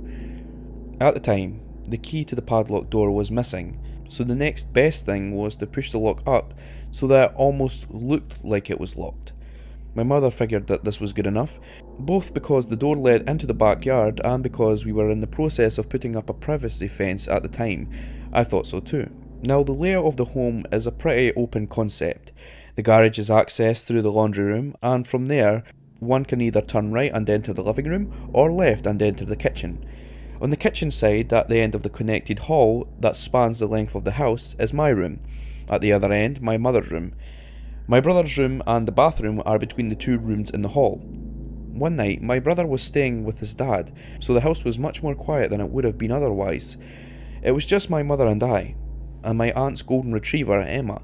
My aunt had recently suffered a fall and broken a leg, so Emma was in my care until she could be cared for by my aunt. Because of this, Emma's kennel was in my bedroom.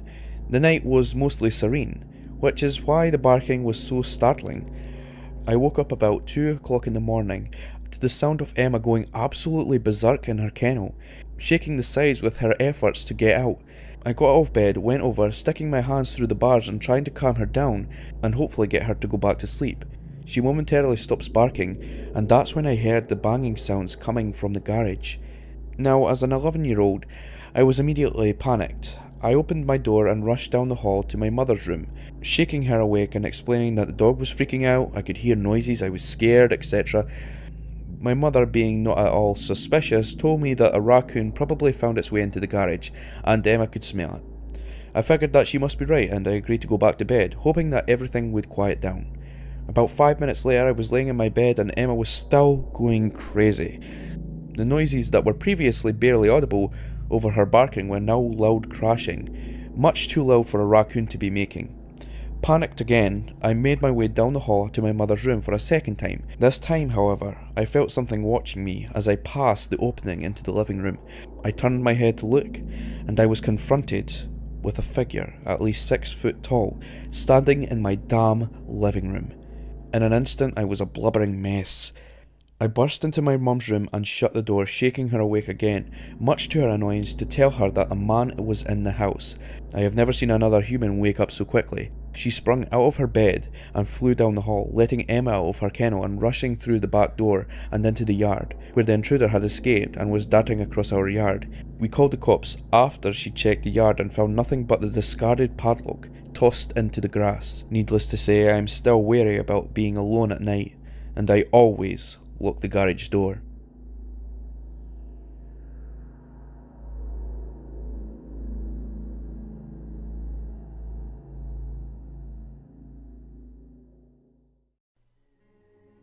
Number 1. So this happened to me on Tuesday, June 21st. I'm a 30-year-old female, but people mistake me for a 14 to 15-year-old girl. My mom recently had knee replacement surgery, so I've been running a lot of errands for her, as well as taking her to her physical therapy appointments. Tuesday was my grandma's birthday, and my mom needed me to go to Walmart to buy her a bottle of perfume that she wanted. While I was there, I figured I might as well get the few groceries I needed, and my mom also asked me to pick up some groceries for her as well. Since I had a doctor appointment earlier in the morning, I decided to go afterwards and go to the Walmart that was closest to the doctor's office. This particular Walmart was newer, being that it was just built almost a year ago, and it was much nicer and less crowded than the normal one I always go to. So I park my car and go inside and grab my buggy and head for the produce section to pick up some veggies for my guinea pigs and whatever my mom asked for. Once I'm finished in that section, I head into the next aisle, which is the frozen food section. As I go to turn in the aisle, I notice this older black man, probably in his late 50s to early 60s, taking glances of me. So I figured no big deal, maybe I look like someone he knows or something. So I'm in the frozen foods, looking for the chicken my mom wants, and this guy comes up alongside me and says, "Hey, you look familiar. Do I know you from somewhere?" I don't recognize him, but I'm thinking maybe he knows someone my sisters know, or possibly maybe that he goes to the church my mom goes to. It's a good-sized church, and everybody knows my mom there, and even though I or my sisters don't go there, the people know us, so I'm thinking maybe it's one of those two options. I tell him that I'm sorry, but I don't recognize him from anywhere. So he asks me what's my name, and I stupidly tell him and say that my name is Abby.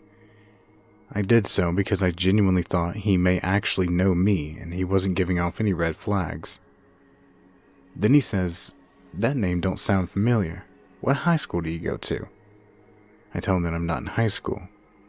He then says, "What's your full name again?" This is when I start getting the feeling that something isn't quite right. And since I already told him my real first name, there's no way in hell I was telling him my real last name, and I just said that my name is Abby Smith. He says, "How old are you?" So I say I'm 30 years old. At this, he looked completely shocked and said, "You're 30 years old? I thought you were about 15. Mind if I call you sometime?" At this, I'm completely flabbergasted and disgusted, and for the moment at a loss for words. Before I can even respond, he then asked, "Are you married?" And I said no. At that moment I could have kicked myself. Why didn't I just say yes, I was married so this pedo would leave me alone? Then he says, "So you won't mind if I call sometime then?" This time I managed to pull myself together enough to say that my boyfriend would mind very, very much. At hearing this, he just leaves, walks off without another word, and I'm left there still in shock a little. This guy thought I was a 15-year-old girl and he was trying to get me to give him his number? What the hell? After he left, this elderly lady came up and said, "Honey, are you alright? I was here on the aisle and heard everything." I told her I was fine, and she said she stayed in the aisle with me until she knew that that guy was gone, that there was no way that she was going to leave me alone with him. She said that he was disgusting, and she knew what his intentions were right away when he thought I was 15. I thanked her very much for not leaving me alone in the aisle, and afterwards hurried the hell up and got whatever else my mom wrote on her list. I didn't even get anything else other than the veggies for my guinea pigs. I just wanted to get the hell out of that place. I could always go to the grocery store for myself some other time. Number 2. This story takes place only about 9 months ago or so, and it still works me up. I've worked at GameStop for about 4 years and in multiple places, some sketchier than others. I'm a key holder there, and I often close the store, so I'm normally out around 10 p.m. The last 2 years I've been at a rather nice GameStop in a better area, so I discarded my habits that I had accumulated over the years for my own safety. I'm about 5'3" and pretty small. I know that I'm a target for unsavory things. Anyway, it was about 10 p.m. and I had just closed with another employee. I didn't have a car, so I had to wait for my ride, which was not out of the ordinary. She was running a little more late than usual. Whoever I close with always offers to wait with me until my ride shows up, but I always assure them that they can leave and that it's fine. The GameStop I work at is in a decent-sized strip mall plaza with many other stores including a Walmart that's a little more than a quarter mile up the parking lots. Most stores closed a little sooner than us, so we were typically the last one out anyway. The associate I closed with walked across the lot into his car and got in and waited for about 5 minutes, and then left and waved on his way by me. As he did so, I noticed another car further back in the lot. It was the only car left, and I had just assumed it was someone getting out a little late. My eyes followed the associate's car all the way to the end of the plaza until he's gone. I checked my phone and my batteries are low, but I can see that it's about 10:10. I was sure my ride would be here any minute. That's when I saw the other car start to move.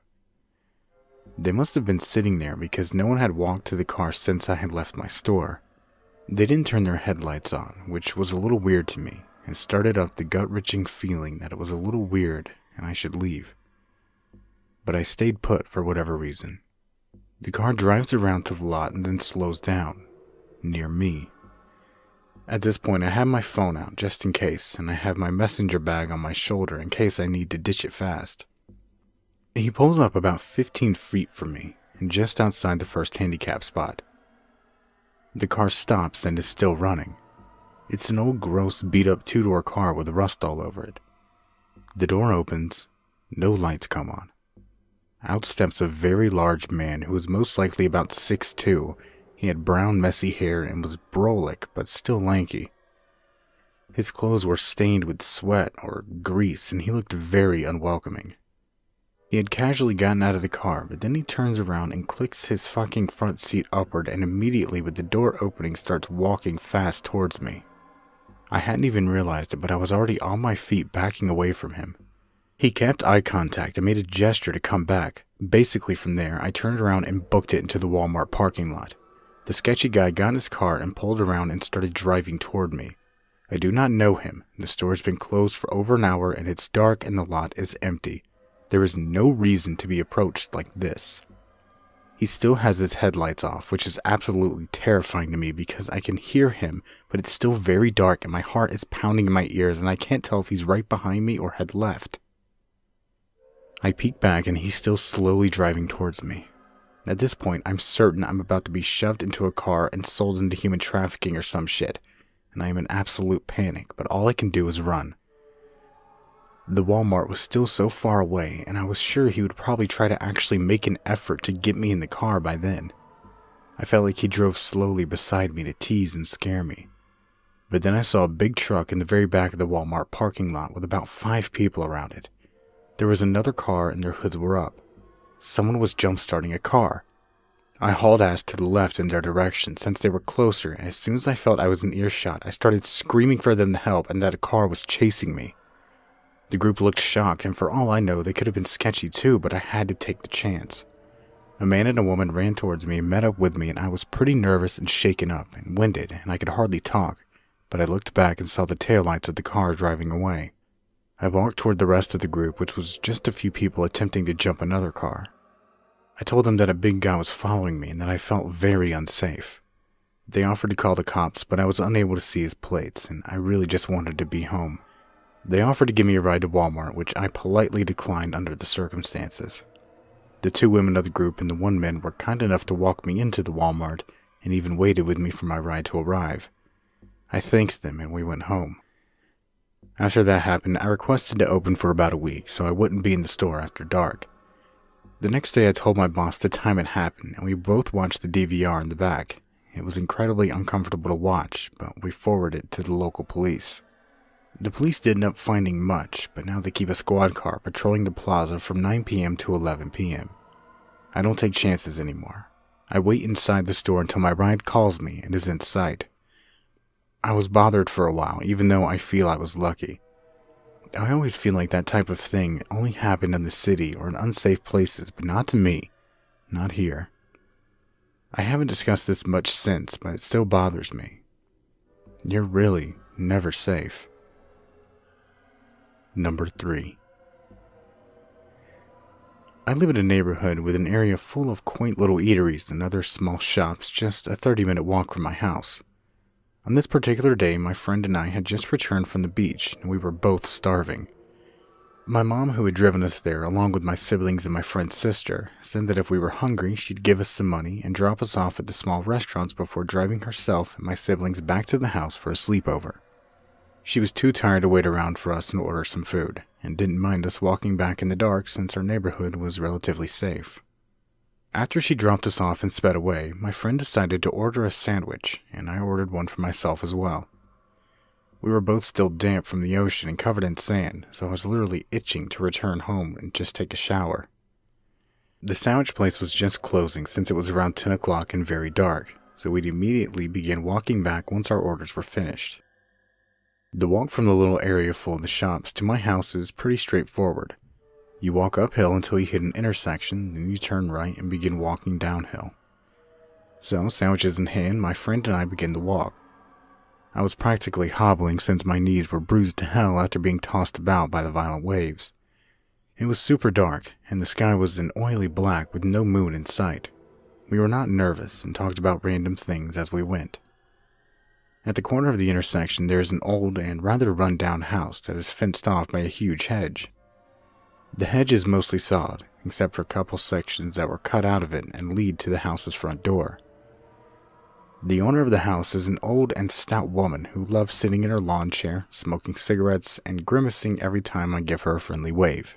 In the darkness, the hedge was a solid mass of black leaves and very difficult to see through. My friend and I rounded the corner, and were about to begin the easier downhill walk when there was a bright flashing light, as if someone blinked a flashlight on and off again at us or something. We were dumbfounded and paused to look around in confusion. My friend laughed nervously and said, "That was weird. Maybe it was a street lamp or something." I was still looking around warily when there was another flash, but this time I saw where it came from. There was a figure. From the shape of the shoulders and chest, I assumed it was a man who was clothed entirely in black and held a camera in his gloved hands. The flash illuminated his grungy old hoodie and dirty jeans. He was crouching in one of the cut-out sections of the hedge and pointed the camera straight at my face as I turned to look. My heart just about stopped. What the actual fuck was a man doing crouched in the darkness and taking pictures of my friend and I with the flash on? I quickly turned back and elbowed my friend, mumbling something along the lines of, "Keep walking, dude, just keep walking." We sped up, my friend facing forward whilst I kept running to glance over my shoulder. The man in the hedge rose to his feet, and when we were about 10 feet away from him, he began taking long strides toward us, hands now jammed into the pockets of his black hoodie. My mouth was dry and my stomach twisted into knots as I began to walk faster and faster. This shit was something I expect to read about on Let's Not Meet, but never experienced for myself. I felt totally unprepared, especially since my friend was with me and didn't even know that there was a man following us. We were half running at this point, which was killing my bruised knees. Every step began to burn, but we continued walking downhill at an ever-increasing speed. Each time I looked back, the creep was closer and closer to us, making almost no sound and never faltering in his stride. My house is on a lot with a couple others. The whole lot is surrounded by an iron fence with an unlocked gate at the front facing the street. We bolted into the gate and slammed it shut, and my friend went to open the door of my house as I stood next to the gate and peered out at the street. He was gone. We were finally inside and eating our sandwiches. I told my friend about the man and that he'd been taking pictures of us as we rounded the corner. We were both rather freaked out, my friend saying that my constant looking over my shoulder had put them on edge. I mentioned it to my mom and she blew it off, and we went to have our sleepover like nothing had happened. The next night I was home alone, waiting for my mom and my siblings to return from the movies. There was a large window that faces the street in the room where I was sitting on the couch, and the blinds weren't drawn yet since I'm a bit of a lazy bastard. So I was sitting in front of this window and eating dinner whilst playing Skyrim on the PS3. A pretty average night, if I'm honest.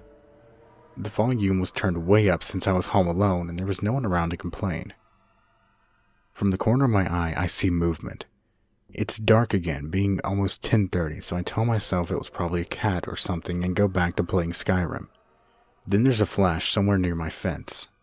My blood runs cold as fucking ice. I'm sitting there in my road and some motherfucker starts taking pictures of me? Hell no. I yanked the blinds closed and, not wanting to go outside and investigate, continued to play Skyrim. The doors were all locked and I figured I could just wait for my mom to arrive back home. That was yesterday. Now it's about 11 o'clock and I'm upstairs in my bedroom, which has a huge window that also faces the street. I was lying in my bed listening to some quiet music while I closed my eyes and tried to relax. My curtains were open, not all the way, but enough so that my bed was visible from the ground. It is almost completely silent until I hear the gate to the fence swing open. I turn off the music. Crunching leaves, which means someone is walking over towards my house. I assume at this point it's one of the other people who live on my lot. The crunching stops right below my window. I am warier now, and to be honest, a little nervous after the previous events. Wanting to go close to the curtains, I sit up a bit in bed in order to reach them when there's another flash coming right from below my fucking window. Oh, hell no. I yanked the curtains closed and jumped back in bed, feeling sick and a bit panicked. The crunching of leaves receded, and I heard footsteps walk away from my house and back down the street. That was about 10 minutes ago. Something is going on. I've never been in this situation before, but based on the past events, I think there might be someone stalking me and taking photos of me. If something else happens, I'll post again, but I hope that I won't have to. To whomever has been taking pictures of me for the past 3 days, turn off your flash if you want to be subtle, and let's not meet. Update. I took a trip to the store and bought a motion detector porch light, for which I'm having installed at the moment. Hopefully the new light will deter this wacko if he hasn't given up already. For the past couple days I've slept at a friend's house, and tonight I'm spending the night in my own house once more. Hopefully this will be my first and last update to my paparazzi stalker story. Stay safe, you guys. Number 4. I worked at a gas station in a small town back home in North Carolina when I was in my senior year of high school. Recently, the gas station down the road had someone quit on them, so I was temporarily transferred down there to fill in.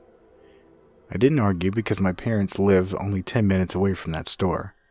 My wife, who was my girlfriend at the time, headed down that night after packing up some clothes. Our trunk was packed tight and our dog Roxy was in the back with me.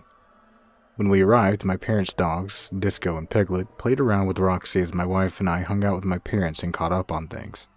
After supper that night, around 8 or 9 o'clock, Roxy needed to be taken out for a walk before we went to bed, so my wife and I stepped out and began walking through the small trailer park. The night was muggy and thick, and we almost immediately turned back. As we walked down the road my parents lived on, we noticed there was a flickering street light in the cul-de-sac. It sounds cliché, but it's true.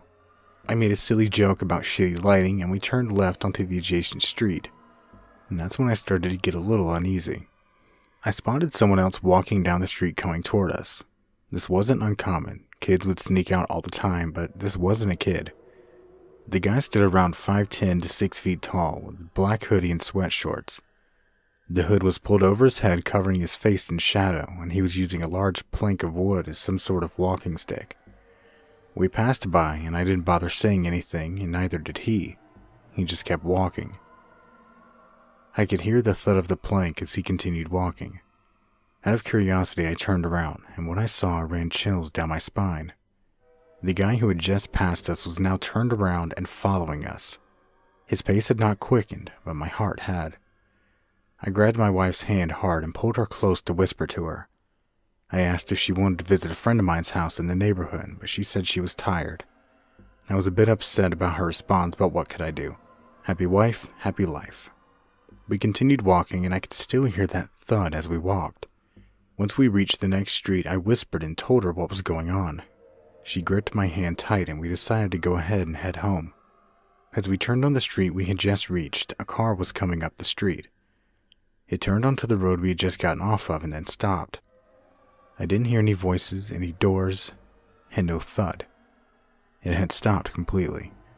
The car drove off, and as we walked, I turned back and looked under the street light and through the shadows of the trees, but saw nothing. He was gone, and the car was gone, and the thud was gone. Once we got home, I told my parents, and they just told me I was nuts and to grow a pair. And they could say what they want, but I'm not walking my dog at night anymore.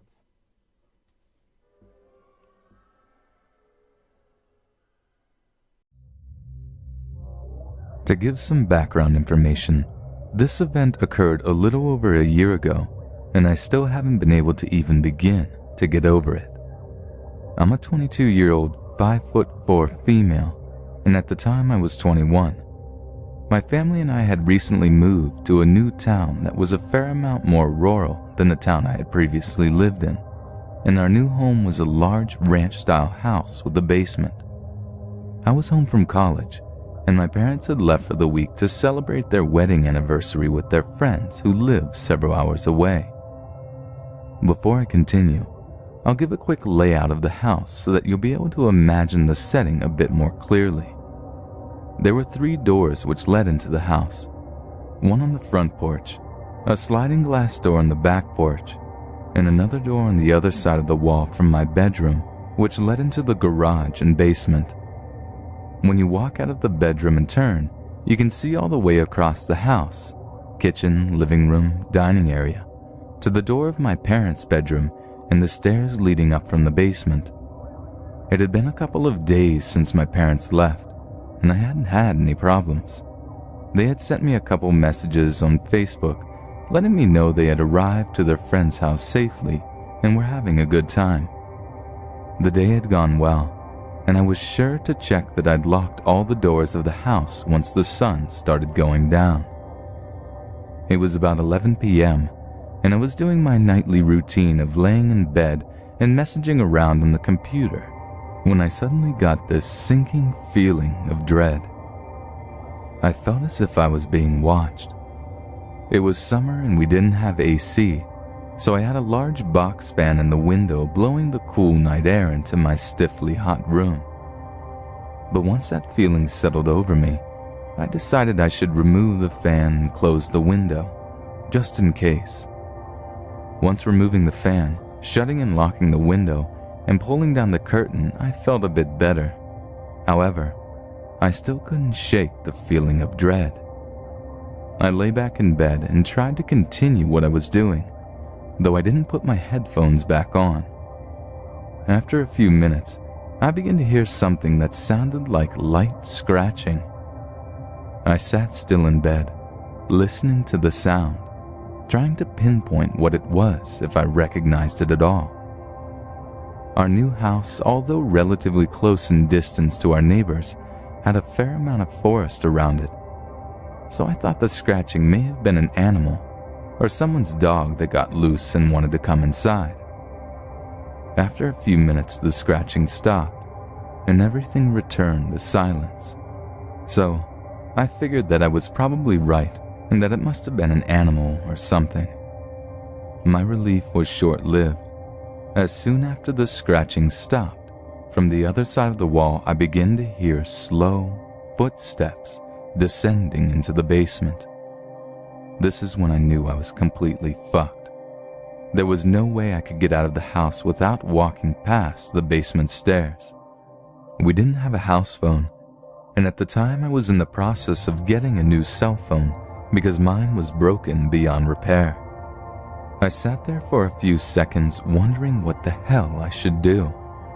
I knew that I would need to get out of the house as soon as possible, and that the more time I wasted, the worse it would be for me. I contemplated popping the screen out of the bedroom window and jumping out, but it was far enough off the ground that there was a good chance I would end up getting hurt if I did. Not to mention that if I jumped out of the window and hurt myself, I wouldn't be able to run for help, and I would be right next to the door that whoever was in my house had gone through. So, I decided to very carefully and quietly open my door and peek out around the corner, and if the coast was clear, I would make a mad dash for the front door and sprint to my neighbor's house. I very slowly opened my bedroom door, letting my eyes adjust to the darkness of the house before creeping around the corner and looking to see if I was safe to make a run for it. What I saw nearly made me vomit. As my eyes scanned the house, I noticed something was off. I squinted hard as I looked over at the basement stairs and was able to make out the shape of a man. What made it worse, he wasn't just standing at the top of the stairs. He was fucking crawling up them like some kind of nightmare creature. I quickly backed out into my room again and shutting and locking the door as quietly as I could. I didn't think he'd seen me, but there was no way that I was going to make a run for it now. My only choice was to pop the screen and jump out the window. As I was unlocking and opening my window, I heard the handle to my bedroom door turn. Once the man realized that it was locked, in a sickening, sweet, sing-song voice, he cooed, I know you're in there. This was followed by a loud cackle, and what I can only imagine was him throwing himself at full force against my door. I ripped the screen out of the window and flung myself out. I landed wrong on my right foot, and I was sure that I'd hurt my ankle, but at the time I couldn't think of anything other than getting as far away as possible. I got up and ran as fast as I could to my neighbor's house, knocking on their door in a panicked frenzy and ringing the bell over and over. I looked over at my house as I was yelling for my neighbors to let me in, and I swear to fucking God, I could see the man standing at my window, waving at me. My neighbors finally opened the door after what I felt like forever, and I managed to explain well enough what was going on for them to let me in and call the police. I stayed with them until the police arrived. The police searched my house and found that the lock to the basement had been picked, and the door to my bedroom was hanging off the hinges. They weren't able to find the man anywhere, and because I had only seen him for a split second in the dark, I couldn't provide them with a good description of him. Of course, I get into contact with my parents immediately, and they hurry home. The police took my statement and searched the area for the man, but of course they came up with nothing. After this event, my parents and I were sure to add deadbolt locks to the door leading into the basement and to the door leading out of the basement to the rest of the house. They also helped me pay to get a new phone. What really bothers me about all of this is that nothing was stolen. There wasn't even any evidence that the guy had looked through anything while he had been in my house.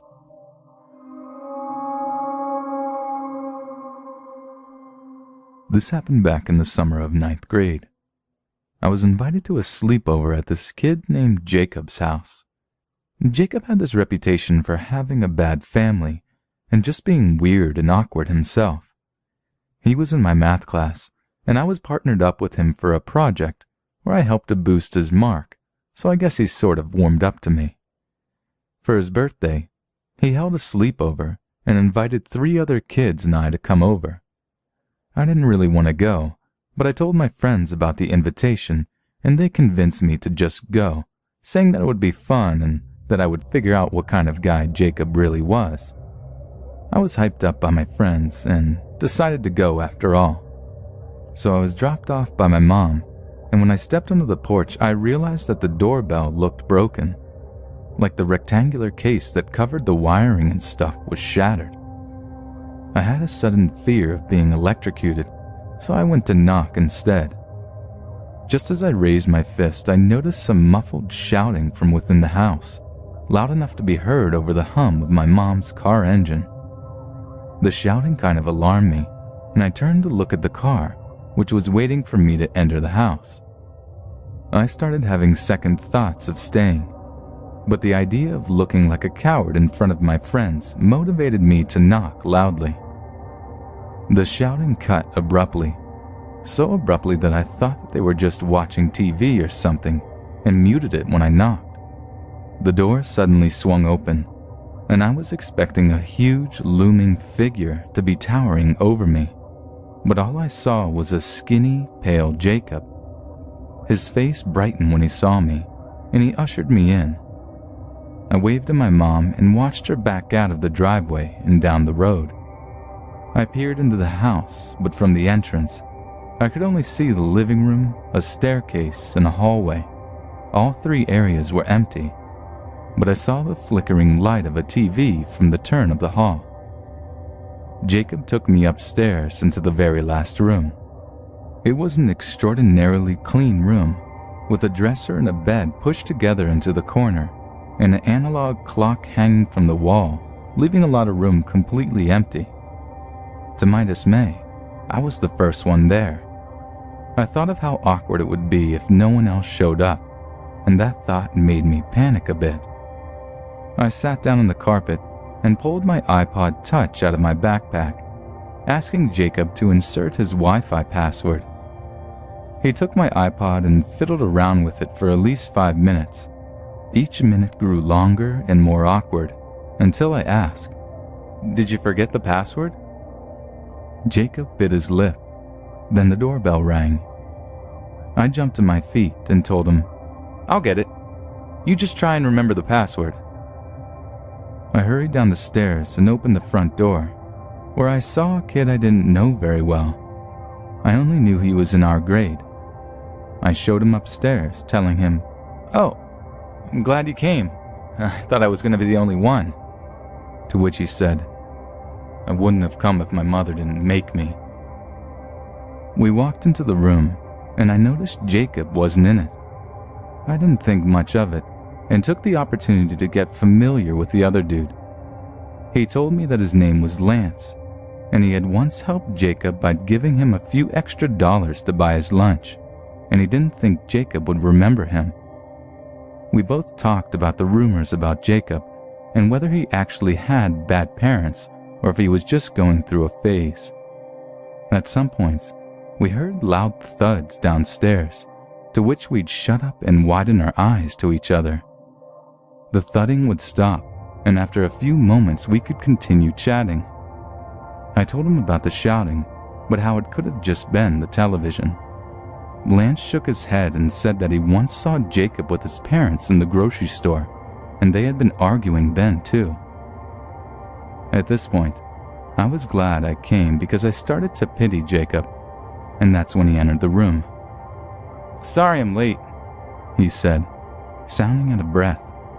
"I was trying to get the Wi-Fi password, but it's down right now. The Wi-Fi. Sorry."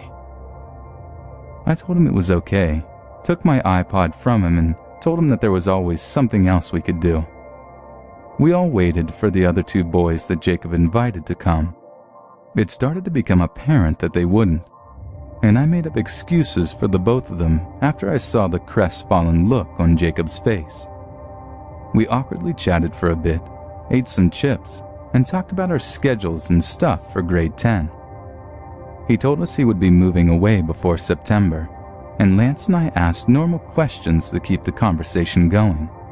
Then, after the small talk got tiring, we agreed to fall asleep early. We all brushed our teeth and changed. Then Jacob went to his bed, while Lance and I slept on the floor in our sleeping bags.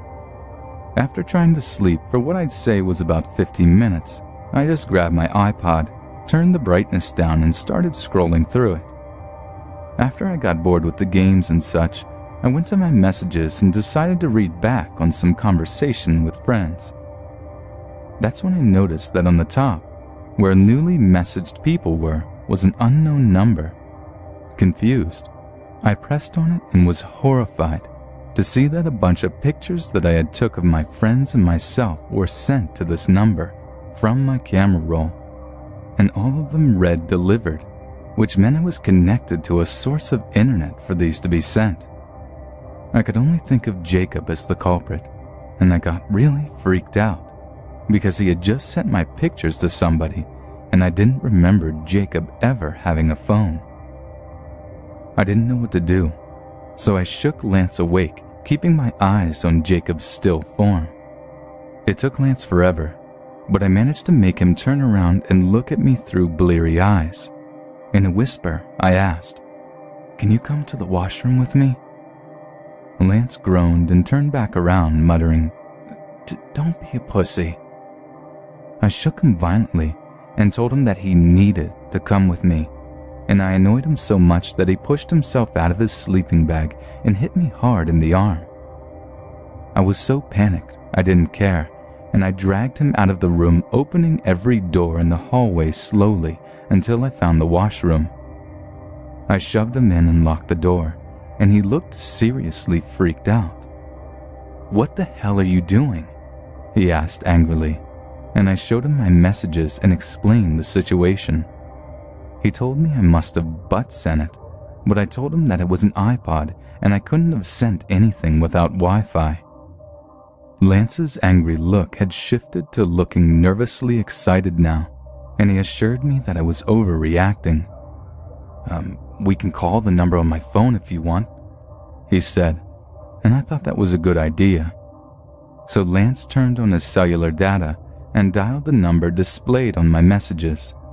The ringing started a bit late, and then we heard the music of an incoming call coming in from one of the other rooms. It took us a second for us to realize this, and when we did, we both went into a flurry of shocked nervousness. Lance muted the ringing on his phone and tiptoed out of the bathroom. We heard the ringing coming from one of the other bedrooms as we tiptoed down the corridor, and we both shared a terrified look. When we went back into Jacob's room, he was sitting up in his bed and scratching his head. Lance quickly ended the call and nudged me, like I should have confronted him or something. Jacob asked us why we were awake, and Lance just looked at me, expecting me to answer. I told Jacob that I had to go to the bathroom, and Lance was already awake, so I took him along. Jacob just kind of sat there, so Lance and I curled back into our sleeping bags. Neither Lance nor I actually slept. We just turned our backs on each other and laid there, breathing heavily, uncertain of what to do about this situation. Oddly enough, I drifted off to sleep and was awoken by Lance early in the morning. He let me call my mom and asked her to pick me and Lance up since Lance didn't have a ride that early in the morning. We told Jacob goodbye and thanks for inviting us over and all that. I really wanted to say something about the messages to him, but I was really creeped out and didn't want to make the whole thing awkward. He did move late August, and I never told my parents about this, only my friends. This happened 3 years ago. I now have this weird paranoia of handing people my phone now, locked or unlocked.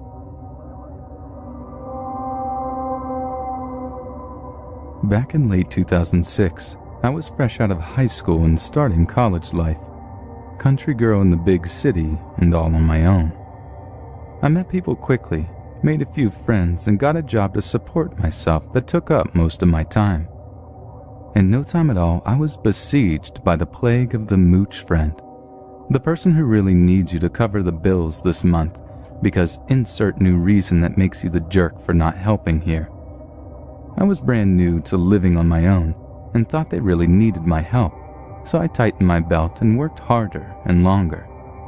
Pretty soon, though, that was turning into me paying for everything and barely having food. It was about this time one of the people I had recently met started asking me to go on blind dates with a friend of theirs named Connor. I said no a few times, but when they said it would just be dinner and a movie and that Connor would pay, it really piqued my interest. I had been living off ramen noodles for weeks, and an actual meal and something to do other than work sounded really appealing. She swore up and down that Connor was so nice and so shy and so sweet, and it didn't have to be more than just one date. I asked her why such a great-sounding guy was getting set up on a blind date.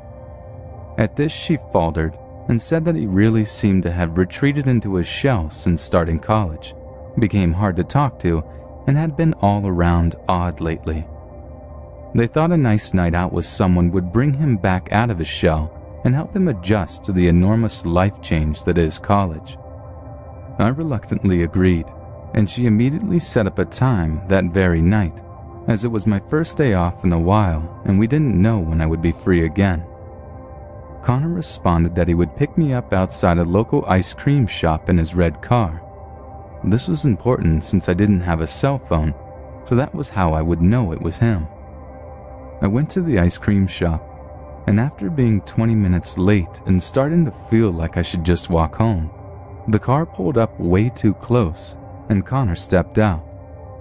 He was about 5'6", with a bowl cut, blonde hair, big round glasses, and a polo shirt. He ran around to my side and opened the door, placing a hand on the small of my back and telling me to get in quick or we would be late. My first red flag had popped up, but I just figured he was a jerk and was happy that I would only be around this guy for a few hours.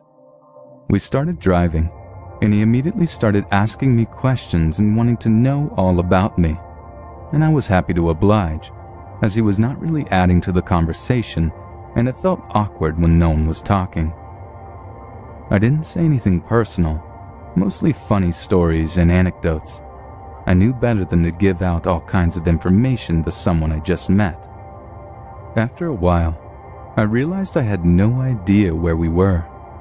Not in the way you feel when you are in a new city and the streets become unfamiliar, but in a way that I was not sure anymore when the last time I saw street lights and road signs was.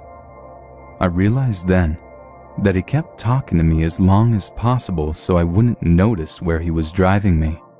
I was alone in a car with a guy I didn't know, driving who knows where with no phone and a bunch of roommates who probably wouldn't notice me missing until the bills were due.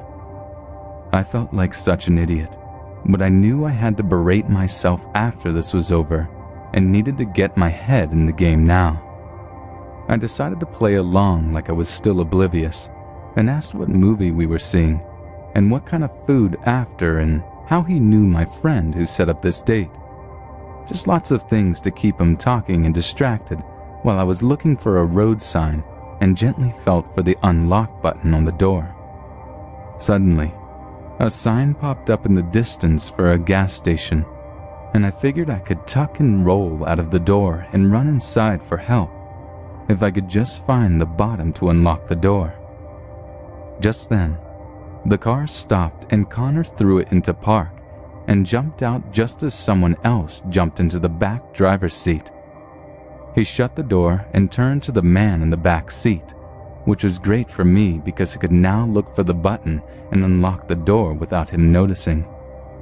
I found the button, quietly pushed it, and pulled the handle, hoping to do this as quietly as possible to maybe gain some ground to the gas station before they noticed me. I pulled. No response. I pushed on the door while pulling. No response. I checked the button again and tried again. No movement from the door. It was at this point I realized I wasn't getting out of this car unless it was from the driver's side.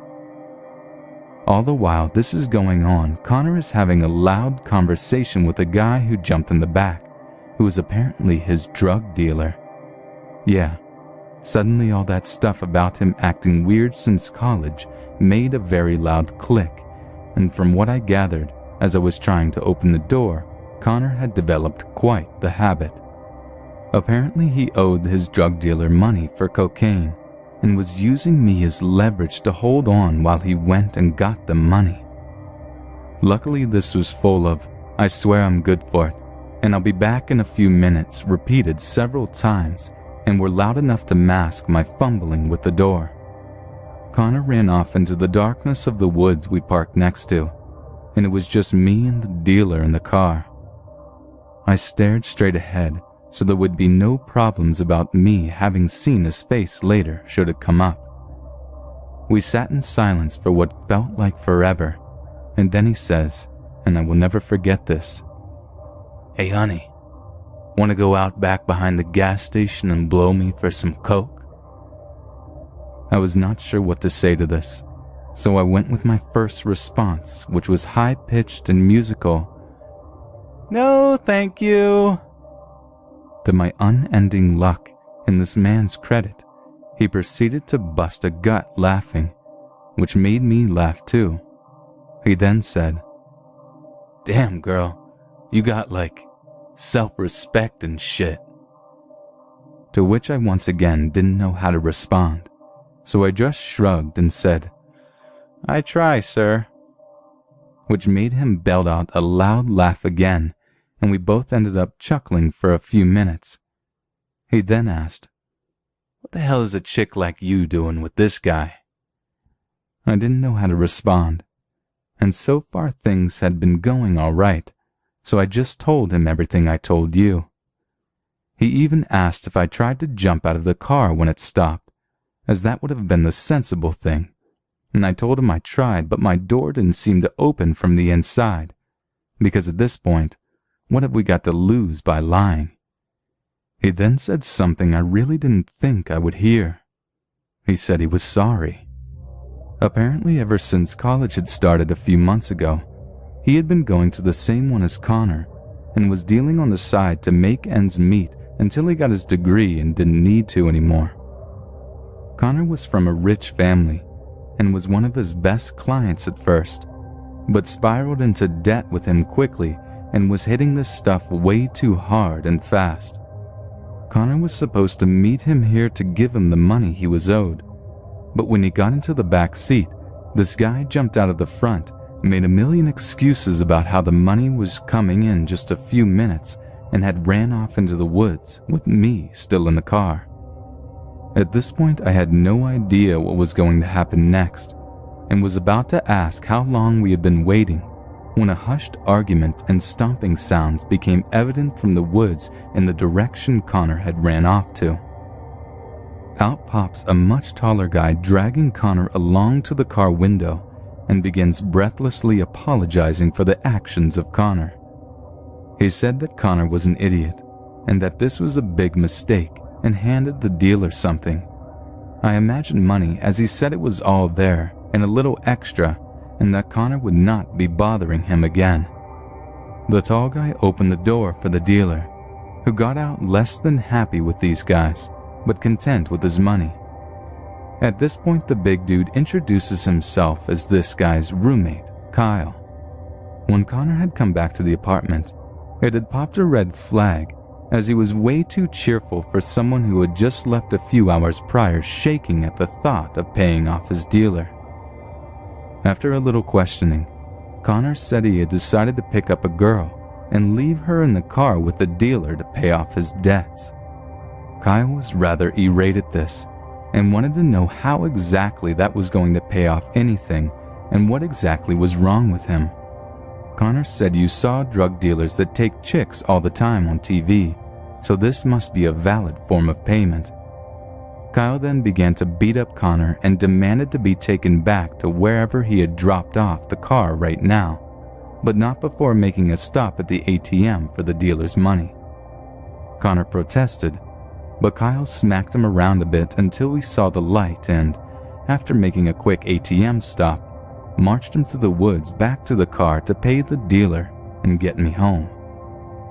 He told me this while repeatedly hitting Connor in the back of the head as he drove me back to the city, exclaiming things, "Whatever made you think kidnapping some girl was a good idea?"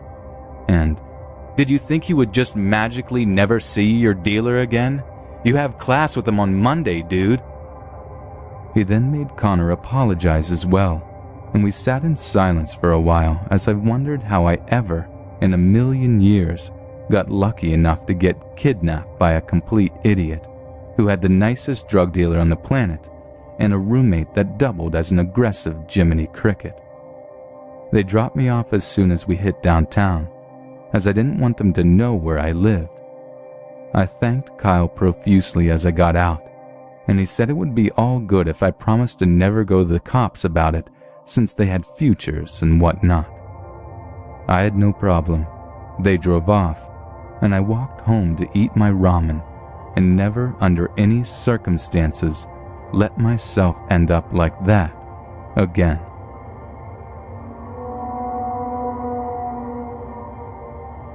So this happened in 2013. This kid named Johnny moved in next door to me when he was around 12. And for lack of a better term, this kid was pretty much a pussy. I remember one time he fell on his skateboard and didn't land hard at all and was crying his little heart out in my driveway when he was like 16. So fast forward when this kid was like 18. By then I'm selling coke and molly pretty heavily, and he's one of my best customers. But now he's hanging out with some pretty shady people, which my parents obviously aren't fans of. My parents also didn't know I was ever selling anything because I was pretty good at keeping it under wraps. Johnny was clearly a follower. He went from skater/emo type to some wannabe thug which he just wasn't built for. So my parents go to the Outer Banks, North Carolina every year for 2 weeks and ask if I'll come stay at the house while they are gone, which I was excited about because their house is much better than the shitty little one-bedroom apartment I had at the time. So everything was going fine at the house. I had my on and off again girlfriend over all that time, and there was quite a bit of drugs and alcohol going on, I was far from a saint back then. I'll never forget it. It was a Thursday night, and my girlfriend had just left a few hours ago. I should say earlier that day, Johnny had seen me out front of my parents and had asked for a front. I told him no, considering I never fronted anyone, and in all honesty had been using too much of my own shit, so couldn't afford it. He didn't like that very much, and we got in an argument, and I pretty much punked him in front of all of his little friends. So by now it's like 2 in the morning, and I'm obviously nowhere near tired because of all the coke and Molly. I'm sitting in the dark watching Netflix in this den/side living room my parents had in the downstairs, which has a window going outside which I had open. I had paused the TV and was on my phone texting and on Facebook when I hear something. It's the screen of my window slowly being slid up, and I know the sound. I had snuck in and out of this house numerous times growing up. So I slowly get up and watch the window. I clearly see the screen moving very slowly up through the curtains. So I walk up to the window, and as soon as I move the curtain, at least 3 or 4 people scatter. I run out front, but they are booking it down the street. I knew it was that Johnny kid and his friends. I didn't see them, but I knew it was those shitheads. I didn't call the cops or nothing because I wasn't exactly living on the right side of the law. So I just go back and lock everything up, and the rest of the week goes smooth. I never told my parents about it, and I also never seen Johnny again. Called him a few times, which he never answered. I even offered to front him, which was bullshit. I just wanted to see him. But he didn't reply, which was all the more reason to know it was him, and he knew that I knew. So a month goes by, and I'm watching the news, and Johnny is on it for murder, which blows my mind. Him and his 3 friends went out of town, broke into some old couple's home, beat them up, tied them up, and then stabbed them. Then they burnt the house down after robbing it. They all ended up ratting on each other, and he got sentenced to 35 years for testifying against his co-defendants. Makes me wonder, if I was still asleep, what would have happened if they got in?